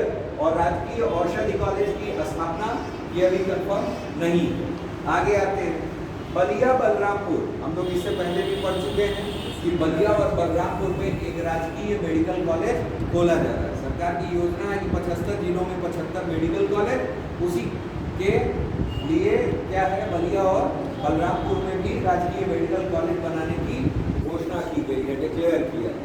आगे साइबर सुरक्षा और तकनीक, ठीक है ना, आजकल जान रहे हैं साइबर सुरक्षा में कई सारे प्रश्न आते हैं आपके मेंस में भी कि कैसे साइबर सुरक्षा करें, ठीक है ना, how to improve the cyber security, ठीक है ना, एंड डिफाइन AI, ठीक है ना, how AI is related with cyber security, ठीक है ना। एक AI जो है, AI आपके लिए आजकल चुनौतीपूर्ण कार्य कर रहा है, ठीक है ना। आजकल तो दुनिया भर के स्टेटस में लोग लगाने पे लगे गिबली इमेज, ठीक है ना, दुनिया भर का। ठीक, पहले लोगों को कार्टून अगर कह दिया जाता तो वो गुस्सा हो जाते थे, और आज कार्टून लोग बनना ही चाह रहे हैं, है कि नहीं है। दिवस का फेर है, दिन का फेर है, ठीक है ना, क्लियर। तो ये क्या है, ये चार्म है, ये किसका, डिजिटल चार्म है, जिसको गिबली इमेज कहते हैं, ठीक है ना। कई लोग चैट जीपीटी पे अपनी फोटोज अपलोड करके क्रिएट गिबली लिख करके क्या कर रहे हैं, गिबली इमेज प्राप्त कर रहे हैं, और उसे क्या कर रहे हैं, अपने स्टेटस पे लगा रहे हैं, लाइक्स ले रहे हैं, है कि नहीं है। ठीक, मतलब होड़ सी लगी है, इन्होंने देखा उन्होंने लगाया, ठीक है ना, मतलब होड़ सी लग गई है कि मैं भी कार्टून बनूं, ठीक है ना। How to make your cartoon image with Ghibli, ठीक, and make your status update, ठीक। तो इसकी क्या लगी है, होड़ लगी है। तो वही है, ये क्या है, जैसे आजकल क्या चल रहा है, आजकल एआई टूल चल रहा है, एआई आर्टिफिशियल इंटेलिजेंस, कृत्रिम बुद्धिमत्ता, ठीक है ना। वो कार्य जो हम नहीं कर सकते हैं, जिनका निष्पादन हम नहीं कर सकते हैं, आजकल आर्टिफिशियल इंटेलिजेंस के जरिए वो क्या हो गया, आसान, ठीक है ना, क्लियर। आपका टाइपिंग करते करते हाथ दर्द करने लगता था, आज क्या आप कर रहे हैं, गूगल स्पीच पे हल्का सा बटन दबा रहे हैं और कह रहे हैं गूगल, ठीक, आंसर दिस क्वेश्चन, ठीक, और तुरंत क्या हो रहा है, आंसर आ जा रहा है। That one is nothing but क्या, आर्टिफिशियल इंटेलिजेंस। यही आपका क्या है, आर्टिफिशियल इंटेलिजेंस, है ना, ठीक। तो वही सब सारी चीज़ें हैं, इम्प्लीमेंटेशंस, और मतलब हर जगह implementations are everywhere by artificial intelligence, ठीक है ना। चलिए देख लेंगे, वही हमारा दिया हुआ है। साइबर सुरक्षा के लिए इस बार, साइबर सिक्योरिटी के लिए कितना करोड़ रुपए, 3 करोड़, ठीक है ना। साइबर सिक्योरिटी के लिए कितना करोड़, 3 करोड़। फिर किया है आर्टिफिशियल इंटेलिजेंस सिटी की स्थापना की घोषणा, ठीक है ना, डिक्लेरेशन किया गया है इसके लिए, आर्टिफिशियल इंटेलिजेंस सिटी, ठीक है ना। अब शहर ही आर्टिफिशियल इंटेलिजेंस से बनाए दिए जा रहे हैं, पूरा क्या कि एवरीवेयर आर्टिफिशियल इंटेलिजेंस, ठीक है ना। कुछ भी आपको तुरंत आर्टिफिशियल इंटेलिजेंस से जो जो सुविधाएं हो सकती हैं वो सारी उस शहर में क्या कर देना, ईजाद कर देना, ठीक है ना। तो दैट इज कॉल्ड क्या, आर्टिफिशियल इंटेलिजेंस सिटी, ठीक है ना। The city which is facilitated with क्या, आर्टिफिशियल इंटेलिजेंस फैसिलिटी, ठीक है ना। वही हमारा क्या होगा, आर्टिफिशियल इंटेलिजेंस सिटी, ठीक है ना, क्लियर।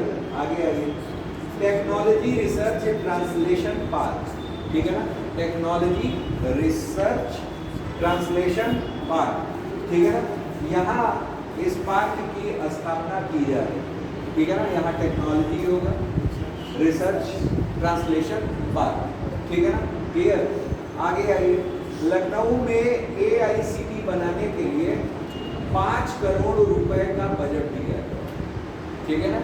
लखनऊ में डिजिटल सुविधा ऑलरेडी है, ठीक है ना, डिजिटल हब बनाया जा रहा है, और डिजिटल हब बनाए जाने के ही उसमें AICT बनाने की बात कही गई है, और कितना करोड़ एलोकेटेड हुआ, 5 करोड़। तो ये इम्पोर्टेंट हो जाता है कि किस शहर को AICT बनाने की बात कही गई है इस बजट में, किसको, लखनऊ, ठीक है ना। जैसे पिछले बजट में था कि अयोध्या को क्या बनाएंगे, solar city, model solar city, ठीक है ना, और 17 कौन, नगर निगम, ठीक है ना, इंक्लूडिंग क्या, किसको, नोएडा को, नोएडा को भी हम लोग शामिल करेंगे, नोएडा प्लस 17 नगर निगम। 17 नगर निगम में हमारा अयोध्या भी है, और उस अयोध्या को मॉडल सोलर सिटी बनाएंगे, और सोलर सिटी के रूप में नोएडा को और 17 नगर निगमों को हम लोग क्या करेंगे, इनोवेट करेंगे, ठीक है। उसी तरीके से इस बार में भी कहा गया है कि लखनऊ को AICT हम लोग बनाएंगे, और उसके लिए 5 करोड़ रुपए आवंटित किए गए हैं, ये ध्यान रखिएगा, ठीक है ना, क्लियर। आगे आइए, आगे दिया हुआ है ICT लैब और स्मार्ट सिटी की योजना।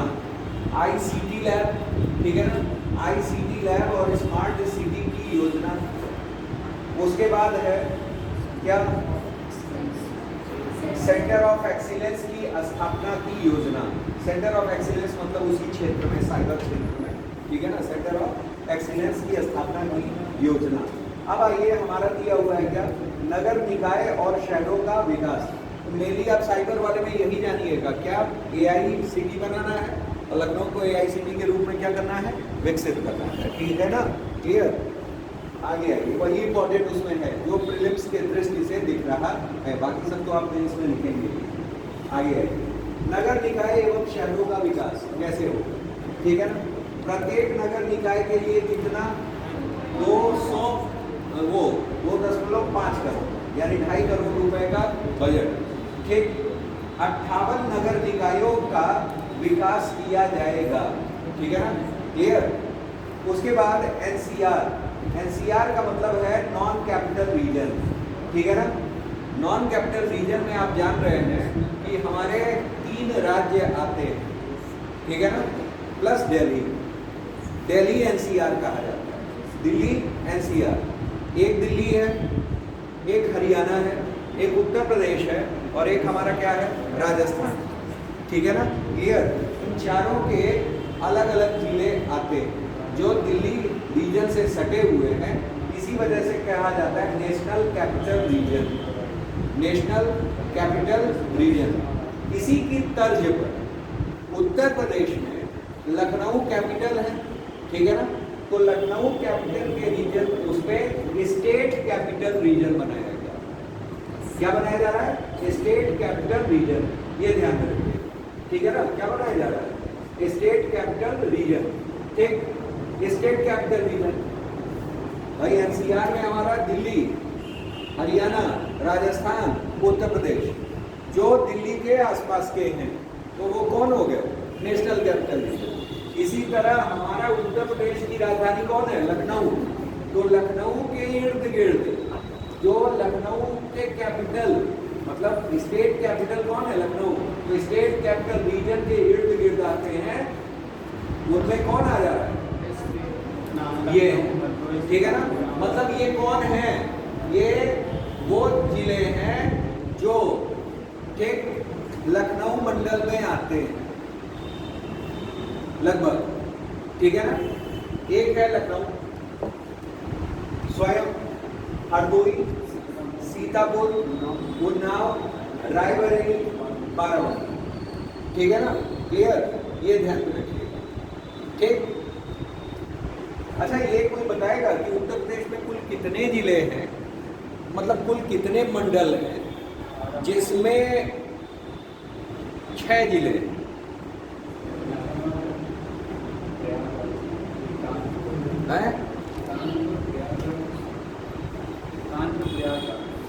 कानपुर 3 है, 3 मंडल है।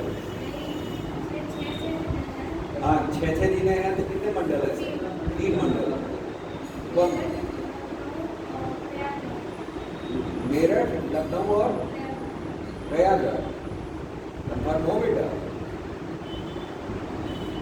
क्या नाम था, आकांक्षा था तुम्हारा, क्या नाम था, उस दिन तुम ही बताई थी ना उत्तर। हाँ, सही बताती है, लेकिन ये सही नहीं है। क्या सही है, शॉर्ट ट्रिक याद कर लीजिए, आपको बता दे रहे, लख में ल फॉर लखनऊ, क for Kanpur, may for Meerut, ठीक है ना। 6 जिलों वाले मंडल हैं, ठीक है ना, कभी नहीं भूले, ठीक है ना, लख में, ठीक है कि नहीं है, मात्रा सहित है ना लगभग, ठीक। चलिए, तो ये इसमें क्या है, लखनऊ में लखनऊ, हरदोई, सीतापुर, उन्नाव, रायबरेली और बाराबंकी, इन सब को हमने क्या बना दिया, स्टेट कैपिटल रीजन बना दिया। इसको क्या बना लिया, स्टेट कैपिटल रीजन बना लिया। मतलब स्टेट कैपिटल रीजन, अब इसको क्या करना है, ये डेवलप करेंगे। जैसे दिल्ली NCR पूरा डेवलप है, ठीक है ना, हर क्षेत्र में, उसी हिसाब से इस रीजन को टोटल क्या कर देंगे, डेवलप करना। ठीक है ना, क्लियर, ये चीजें तो वही है हमारा क्या कि 6 जिले शामिल होंगे। ठीक, आगे आइए, पर्यटन और सांस्कृतिक विकास। ठीक है ना, अब जल्दी जल्दी सिलेक्शन लीजिए और इन जिलों में पहुंचिए ताकि आपका भी विकास हो। ठीक है ना, क्लियर, इन जिलों में पहुंचेंगे तभी तो विकास होगा, ऐसा नहीं है कि अन्य जिलों में नहीं होगा। ठीक है ना, अन्य जिलों में भी अवसर हैं लेकिन इनमें कुछ ज़्यादा होंगे। ठीक, क्लियर, क्योंकि ये विकसित है कि नहीं। आगे आगे, पर्यटन और सांस्कृतिक विकास। ठीक, पर्यटन का मतलब क्या, टूरिज्म। ठीक है ना, और सांस्कृतिक विकास यानी कल्चरल डेवलपमेंट। देखिए इसमें अभी हम लोग बात किए थे मथुरा वृंदावन कॉरिडोर, ये बांके बिहारी मंदिर कॉरिडोर है। ठीक है ना, कौन सा कॉरिडोर है, बांके बिहारी मंदिर कॉरिडोर है। इसके लिए कितने करोड़ रुपए आवंटित हुए हैं, 100 करोड़ रुपए आवंटित हुए हैं, ये ध्यान रखिएगा। आगे आइए, अयोध्या में पर्यटन विकास के लिए इस बार फिर 150 करोड़ रुपए। ठीक है ना, क्लियर, अयोध्या में भाई जाहिर सी बात है कि पूरे उसमें उत्तर प्रदेश में अयोध्या एक सेंटर ऑफ अट्रैक्शन हो गया है। ठीक है ना, क्लियर, टूरिज्म के क्षेत्र में, ठीक है ना, धार्मिक टूरिज्म के क्षेत्र में, सभी टूरिज्म के क्षेत्र में क्या हो रहा है, एक सेंटर ऑफ अट्रैक्शन बनता जा रहा है, जिसके उसमें 150 करोड़ रुपए इस बार क्या कर दिए गए, आवंटित किए गए। ठीक है ना, क्लियर। अगला ये चित्रकूट और मथुरा। चित्रकूट आप जान रहे हैं कि चित्रकूट एक ऐसा जिला है जो एमपी में भी है और आपके उत्तर प्रदेश, दोनों में हिस्सेदारी है। ठीक है ना, तो चित्रकूट का वो हिस्सा जो उत्तर प्रदेश में आ रहा है, उसके लिए चित्रकूट और मथुरा में पर्यटन विकास के लिए कुल कितने करोड़ रुपए, 125 करोड़ रुपए आवंटित किए गए। ठीक है ना, 125 करोड़ रुपए, मतलब 100 करोड़ मथुरा, 150 करोड़ कहाँ, अयोध्या, और चित्रकूट और मथुरा में हमारे इसके 125 करोड़। ठीक है ना, क्लियर। आगे आइए, जन उपयोगी मंदिरों के जीर्णोद्धार के लिए 30 करोड़ रुपए। ठीक है ना, जन उपयोगी मंदिरों के जीर्णोद्धार के लिए, मतलब जो जन उपयोगी हैं, ठीक है ना, मतलब जहाँ भीड़ एकत्रित हो रही है, जहाँ लोगों का आना जाना है, पर्यटन क्षेत्र विकसित हो रहा है, ठीक, लोगों की आस्था जीवित है जिन मंदिरों के साथ, उन मंदिरों का जीर्णोद्धार करना, ठीक है ना, उनकी आस्था को बनाए रखना, ठीक है ना, उस सब के लिए कितना, 30 करोड़ रुपए आवंटित किया गया है। ठीक, आगे आगे दिया है वन एवं पर्यावरण। वन एवं पर्यावरण, वन पर्यावरण के क्षेत्र में, यानी वन यानी फॉरेस्ट और पर्यावरण एनवायरमेंट, आपको फॉरेस्ट पॉलिसी 2023 पढ़ा दी गई है। ठीक है ना, क्लियर, समझ में आया। हाँ, तो फॉरेस्ट पॉलिसी पढ़ा दी गई है, उसके भी डेटा कुछ याद रखिएगा जो मैंने पढ़ाया है। ठीक है ना, फिलहाल में इस बार के बजट में देख लीजिए क्या है। पहला है, वर्तमान में प्रदेश में वृक्षाच्छादन प्रदेश के भौगोलिक क्षेत्र का कितना प्रतिशत हो गया है, ये पक्का आना है, ये इम्पोर्टेंट प्रश्न है, ये ध्यान में रखिएगा। कहीं ना कहीं या तो पीसीएस में या तो समीक्षा अधिकारी में इस प्रश्न से भेंटवार्ता हो जाएगी। ठीक है ना, क्लियर, या आगे आने वाले जीआईसी में या कुछ में भी जो भी आ रही है परीक्षाएं, उसके प्रीलिम्स में ऐसे प्रश्नों से भेंटवार्ता हो जाती है, ये इम्पोर्टेंट एस्पेक्ट है। ठीक, कि वृक्षाच्छादन प्रदेश के भौगोलिक क्षेत्र का कितना हो गया है, 9.96%, और प्रदेश सरकार इसको कितना ले जाना चाहती है, 15%। बताया था कि नहीं, 15%, ये ध्यान में रखिएगा, टारगेट 15% है। ठीक, आगे आइए, उत्तर प्रदेश वनावरण और वृक्षावरण ठीक में वृद्धि के मामले में पूरे देश में कितवें स्थान पे, दूसरे स्थान पे है। ठीक है ना, क्लियर। प्रदेश में वर्ष 2018 में बाघों की संख्या कितनी थी, 173, ये भी बहुत इंपॉर्टेंट एस्पेक्ट है, ये सब पूछा जाता है। ठीक है ना, अब 22 में गणना हुई, मतलब 4 वर्ष पर गणना है। ठीक है ना, अगला 26 में आएगा।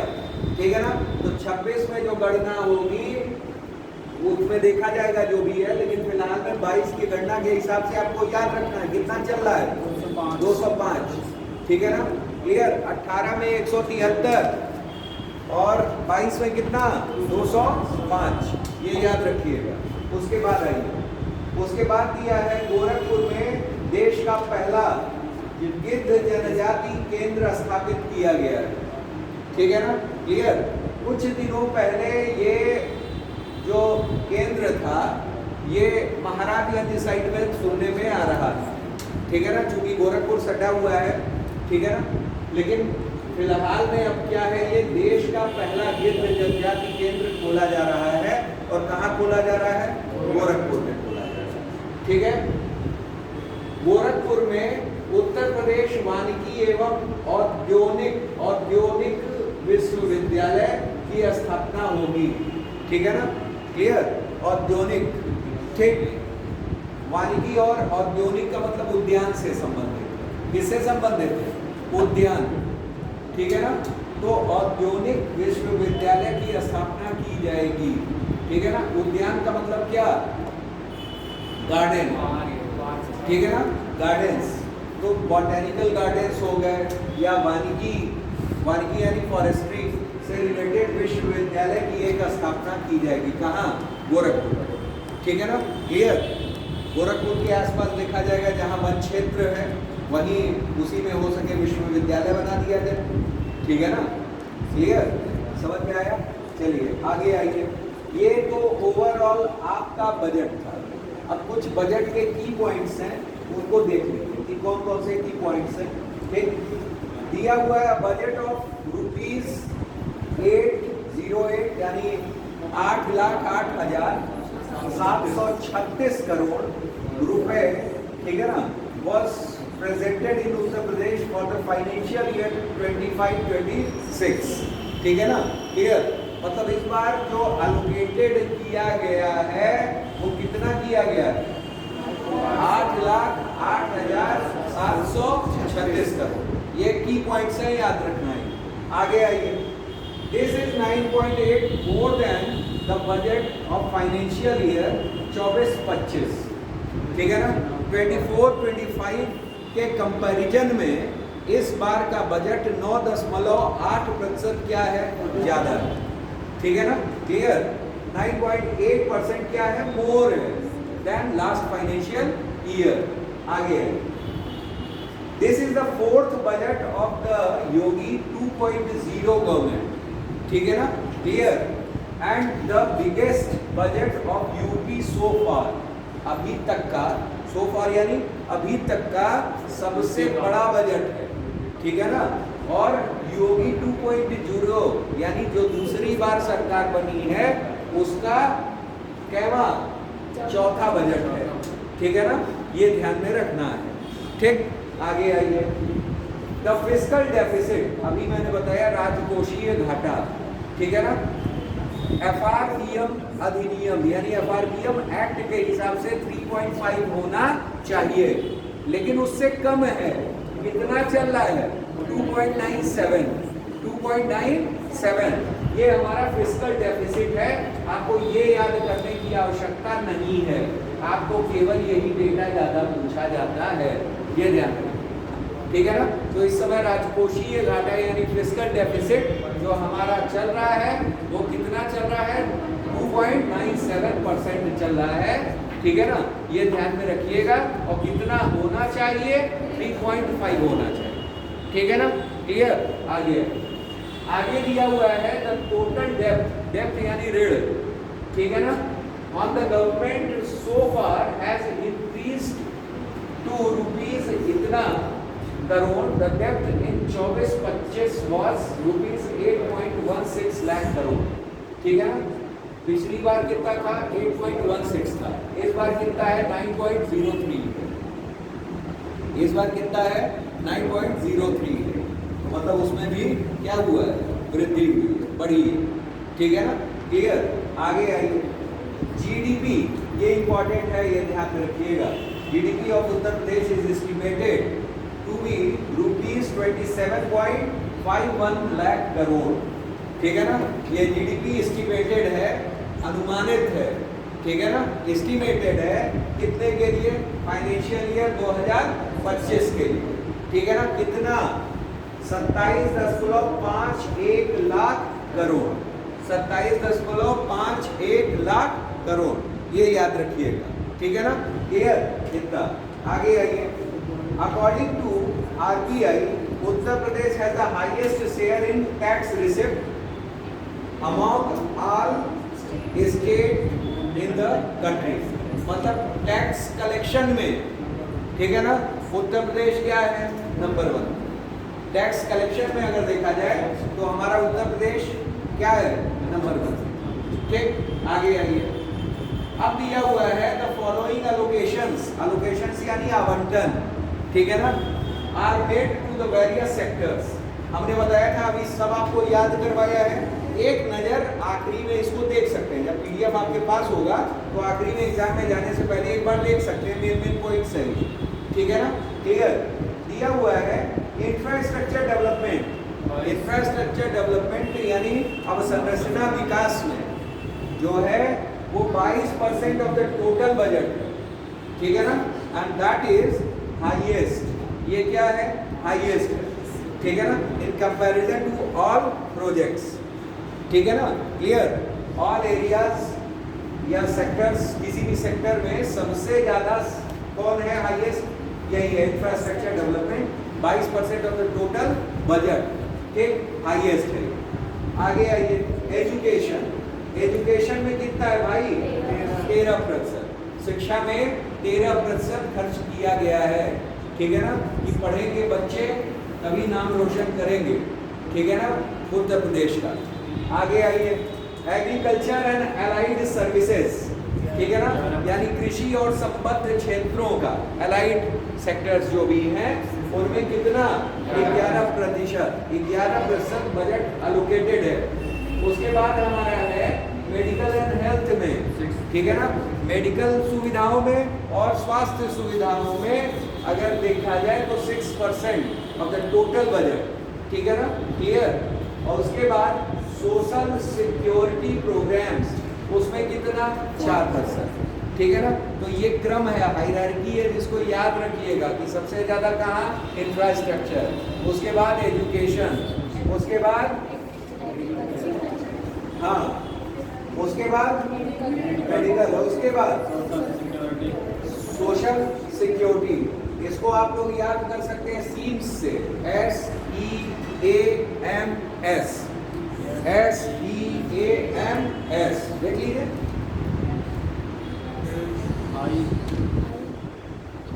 सॉरी, IAMS, आईम्स करके याद कर लीजिए, ठीक है ना। इसको याद कर लीजिए, I for infrastructure, E education, कुछ बना लीजिए, इसे याद रहता है। अगर नहीं भी याद है तो वैसे भी कुछ करके याद किया जा सकता है, ठीक है ना।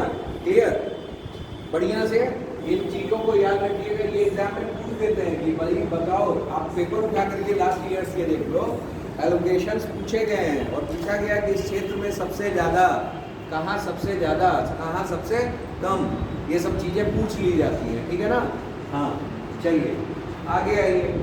आगे आइए, ये दे दिया है ग्राफ, ये ग्राफ दे दिया है किसका? उसी का। जैसे जब आप मेंस लिखें तो मेंस में ऐसे ही ग्राफ में आप क्या कर सकते हैं? दर्शा सकते हैं, ठीक है ना। अच्छा प्रतीत होता है, ऐसा लगता है कि बच्चे को ज़्यादा इंफॉर्मेशन है, ठीक है ना। क्लियर? तो 22% आपका, 11% agriculture and allied sectors, 13% education, ठीक है ना। 22-13 कितने हो गए? 35%, ठीक। 22 और 13 कितने हो गए? 35 ना, 35%, 36, 10, 46%, 4, 50 और 56% आपका ये है, ठीक है ना। 56% डिफरेंट सेक्टर्स में है, ठीक है ना। क्लियर? एक infrastructure development, 11% agriculture allied services, 13% education, 6% medical health, एक सोशल सिक्योरिटी प्रोग्राम आपका 4%, ठीक है ना। बाकी सब ऐसे दिया हुआ है, ठीक है ना, इसे आप चेक कर सकते हैं। आगे आइए, नेक्स्ट हमारा दिया हुआ है, ये चार्ट नंबर 1 दिया हुआ है, इसके बारे में आपको जानना है। जैसे ये दिया हुआ है रूपी रेवेन्यू, ठीक है ना, रूपी रेवेन्यू, और दूसरा चार्ट हमारा दिया हुआ है इस तरीके का, रुपीज स्पेंड, ठीक है ना। मतलब ये है कि यहाँ से रुपया आता है, रेवेन्यू का मतलब revenue generate, how to generate the revenue, ठीक है ना। रेवेन्यू जनरेट मतलब रुपया आता है, और नीचे आप लिखोगे रुपया जाता है। तो पहले रुपया आता है कहाँ कहाँ से, ये जान लीजिए। इसमें भी एलोकेशंस पूछे जाते हैं और परसेंटेज पूछा जाता है कि कहाँ से सबसे ज़्यादा रुपया आता है हमारे राज्य सरकार, ठीक है ना, क्लियर। सबसे ज़्यादा अगर हमारा रुपया आ रहा है तो कहाँ से आ रहा है, ओन टैक्स रेवेन्यू से। आप जान रहे हैं कि उत्तर प्रदेश सबसे ज़्यादा टैक्स कलेक्शन में पूरे प्रदेश में उत्तर प्रदेश नंबर 1 पे है कि नहीं है, पूरे देश में अगर देख लिया जाए तो सभी प्रदेशों में उत्तर प्रदेश नंबर 1 पूरे देश में, ठीक। तो टैक्स कलेक्शन जो हमारा हो भी रहा है वो टैक्स रेवेन्यू, ये कितना हो रहा है, 37.4 यहाँ से आ रहा है, ठीक है ना, क्लियर। आगे आइए, दूसरा हमारा जो आ रहा है वो हमारा किस में आ रहा है, state shares in central taxes, ठीक है ना। Central taxes, state shares in central taxes मतलब स्टेट सेंट्रल टैक्स, कुछ टैक्स ऐसे होते हैं जो सरकार क्या करती है, लगाती है, ठीक है ना। उनमें कुछ वसूलने का काम कौन कर रहा है, केंद्र सरकार, लेकिन राज्य सरकार का भी शेयर रहता है, राज्य सरकार का भी क्या रहता है, शेयर रहता है। तो वही दिया है, state share in central taxes. वसूलने का काम कौन कर रहा है, केंद्र सरकार। वसूलने का काम कौन कर रहा है, केंद्र सरकार, ठीक है ना। और शेयर कौन कर रहा है, स्टेट। तो state shares in central taxes, ठीक है ना, कितना, 32.4%, ठीक है ना। तो ओवरऑल टैक्स से ही सबसे ज्यादा आ गया, एक आ गया 37%, आपका 37.4%, और यहाँ आ गया कितना, 32.4%, ये ध्यान है कि नहीं है, ठीक। तो आपका ओवरऑल कितना आ गया, 37 और 32 कितने हो गए, आपके 69.6%, ठीक है ना। अप्रॉक्स 70% केवल टैक्स से ही हमारे पास आ जा रहा है, आ रहा है कि नहीं। आगे आइए, तीसरा जो बड़ा खर्चा है वो हमारा, वो मतलब आना है, जहां से आता है वो आता है क्या, पब्लिक डेट, लोक ऋण जो लोगों को दिया गया है, ठीक है ना, ब्याज प्राप्त होता है, अन्य चीजें वो, तो ये कितना, 14.4% दिया गया है, तो वो वापस भी तो होगा, ठीक है ना। तो जो हो रहा है लोक ऋण वो वही है कि 14.4%, ये तीसरा बड़ा है, ठीक। आगे आइए, आगे हमारा है क्या, grant in aid. Grant in aid को हिंदी में कहते हैं सहायता अनुदान। क्या कहा जाता है, सहायता अनुदान from central government. Grant in aid from central government, ये किस आर्टिकल के थ्रू होता है, कौन बताएगा, किस आर्टिकल के थ्रू हो इसमें जिक्र है, ये बताइए। ग्रांट इन एड, अगर आप लोग आर्टिकल पढ़ते होंगे, कॉन्स्टिट्यूशन, इंडियन कॉन्स्टिट्यूशन पढ़ते होंगे, तो उसमें ग्रांट इन एड दिया हुआ है, ठीक है ना। ग्रांट इन एड आप देखिए क्या, 275, आर्टिकल 275, ठीक है ना। उसमें क्या दिया गया है, ग्रांट इन एड दिया गया है। क्या दिया गया है, ग्रांट इन एड यानी सहायता अनुदान, ठीक है ना, जो केंद्र सरकार द्वारा राज्यों को दी जाती है। केंद्र सरकार द्वारा राज्यों को दी जाती है सहायता अनुदान, वो किस आर्टिकल के थ्रू आता है, आर्टिकल 275, ये याद रखिए, ठीक है ना। और उसका प्रतिशत इस बार कितना है, 11.1%, ये याद रखिए, ठीक है ना, 11.1%, ठीक।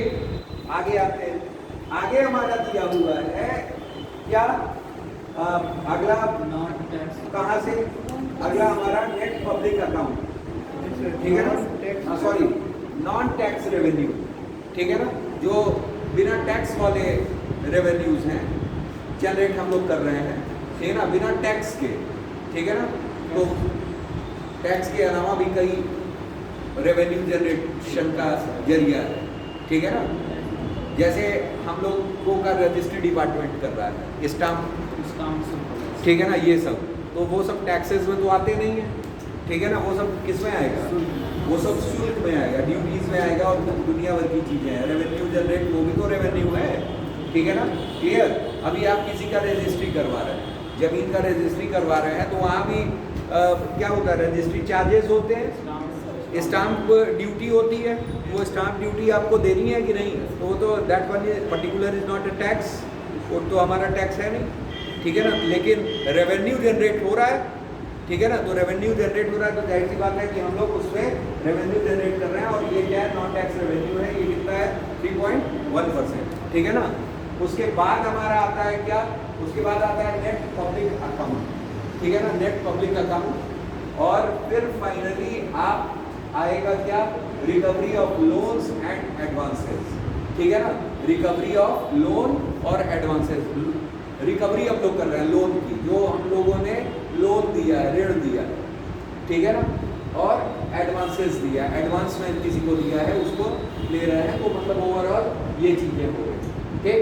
तो ये था रुपया आने का लेके, ठीक है ना, रुपया आता है, जैसे आप ग्राफ देखते होगे ना, बना रहता है, रुपया आता है और रुपया जाता है, ठीक है ना। तो ये रुपया आता है, सबसे ज्यादा रुपया कहाँ से आता है, रोड टैक्स रेवेन्यू से, स्टेट जीएसटी से, SGST, ठीक है ना, स्टेट जीएसटी से। फिर उसके बाद दूसरा कहाँ से आता है, जो सेंट्रल गवर्नमेंट द्वारा टैक्सेस वसूल किए जाते हैं, लेकिन उसमें राज्य की भी हिस्सेदारी होती है, ठीक है ना, यानी state shares in central taxes, ठीक है ना, state shares in central taxes, यानी 32.4%, ठीक। उसके बाद हमारा तीसरा जो है, तीसरा कहाँ आता है, पब्लिक डेट। चौथा आता है ग्रांट इन एड, यानी आर्टिकल 275, ठीक है ना, फ्रॉम सेंट्रल गवर्नमेंट 11.1%। उसके बाद हमारा कहाँ से आया, नॉन टैक्स रेवेन्यू से। उसके बाद नेट पब्लिक अकाउंट से। उसके बाद हमारा कहाँ से आया, recovery of loans and advance, ठीक है ना। तो ये हमारा कहाँ आया, ये मतलब रुपया आता है। अब रुपया जा कहाँ रहा है, ये जानिए, देखिए कहाँ कहाँ जा रहा है,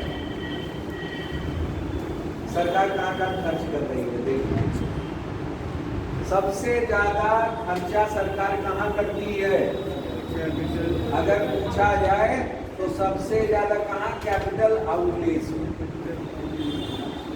ठीक है ना, पूंजीगत व्यय, ठीक है ना, पूंजीगत व्यय, ठीक है ना, पूंजीगत व्यय यानी कैपिटल आउटले, ठीक। आगे आइए, उसके बाद हमारा क्या आता है, उसके बाद अदर एक्सपेंडिचर्स, ठीक है ना, क्लियर, अन्य खर्चे, ठीक, अन्य खर्चे में बहुत कुछ है। उसके बाद आइए तीसरे नंबर पे सैलरीज गवर्नमेंट एम्प्लॉइज, ठीक है ना, जो आप लोग नौकरी पा गए, ठीक है ना, तो आप भी इसमें से हिस्सेदारी करोगे, ठीक है ना, clear. Salaries government employees, government employees की सैलरी में सरकार का कितना प्रतिशत जा रहा है, 12.4। आपके प्रीलिम्स में ऐसे सीधे प्रश्न भी आ सकते हैं कि सरकार, ठीक है ना, अपने एम्प्लॉइज को कितना खर्चा दे रही है, कितने परसेंट खर्च कर रही है, तो कितना, 12.4%। हालांकि उसमें आता है 4 दे देंगे एलोकेशंस, और उसमें परसेंटेज आपको दिखाना रहेगा कि सरकार के खर्चे कहाँ कहाँ लग रहे हैं। सबसे ज़्यादा कहाँ लग रहा है, हमारा कैपिटल आउटले में, दूसरा अदर एक्सपेंडिचर में, और तीसरा सैलरी में जा रहा है, ठीक है ना, क्लियर। उसके बाद आइए चौथा, कहाँ, पेंशन में।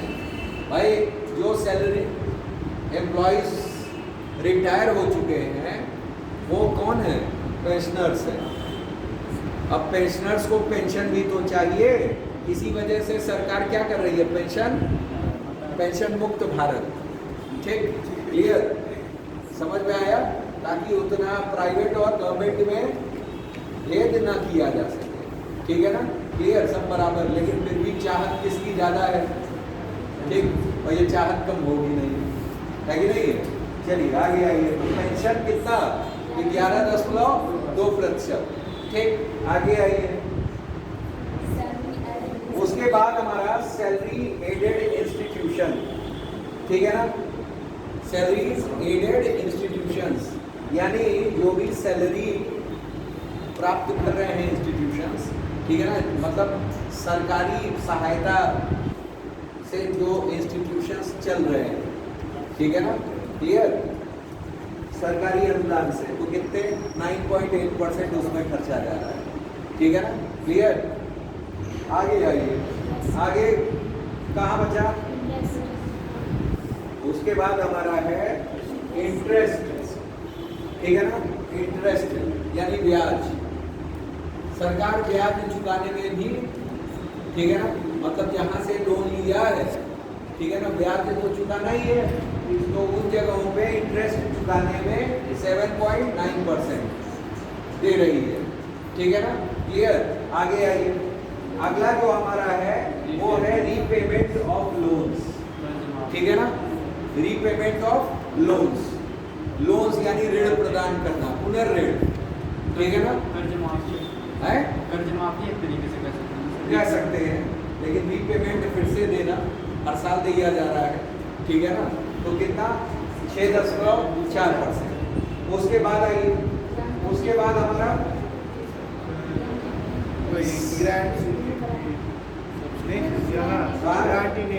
लोन्स और एडवांसेस के नीचे, हाँ, ग्रांट इन एड, सहायता अनुदान, ग्रांट इन एड यानी सहायता अनुदान, और ये केंद्र सरकार देती है, एक राज्य सरकार देती है, राज्य सरकार संस्थाओं को देती है ग्रांट इन एड, सहायता अनुदान, ठीक है ना, क्लियर। तो सहायता अनुदान ये हो गया, ठीक। उसके बाद आइए सब्सिडीज, सब्सिडी आप इम्पोर्टेंट एस्पेक्ट है, जान रहे हैं कि सरकार सहायता, भाई एलपीजी कनेक्शन पर सब्सिडी है, उर्वरक सब्सिडी है, कृषि उपकरणों पे सब्सिडी है, ठीक है ना, सोलर पैनल्स पे सब्सिडी है, कई योजनाओं पे सब्सिडी है, फूड सब्सिडी है, ठीक। तो कई सारी सब्सिडी दे रही है सरकार, तो उन सब्सिडी में खर्चा होता है, तो खर्चा कितना सरकार का हो रहा है, 4.3%, ठीक है ना, तो 4.3% आपका खर्चा सब्सिडी पे ही हो जा रहा है। फिर आगे आ जाइए, अलोकेशन ऑफ लोकल बॉडीज, ठीक है ना, मतलब लोकल बॉडीज का एलोकेशन, ठीक, तो वो भी कितना 3.3%, ठीक। आगे बचा हमारा सबसे कम, वो हमारा कौन है,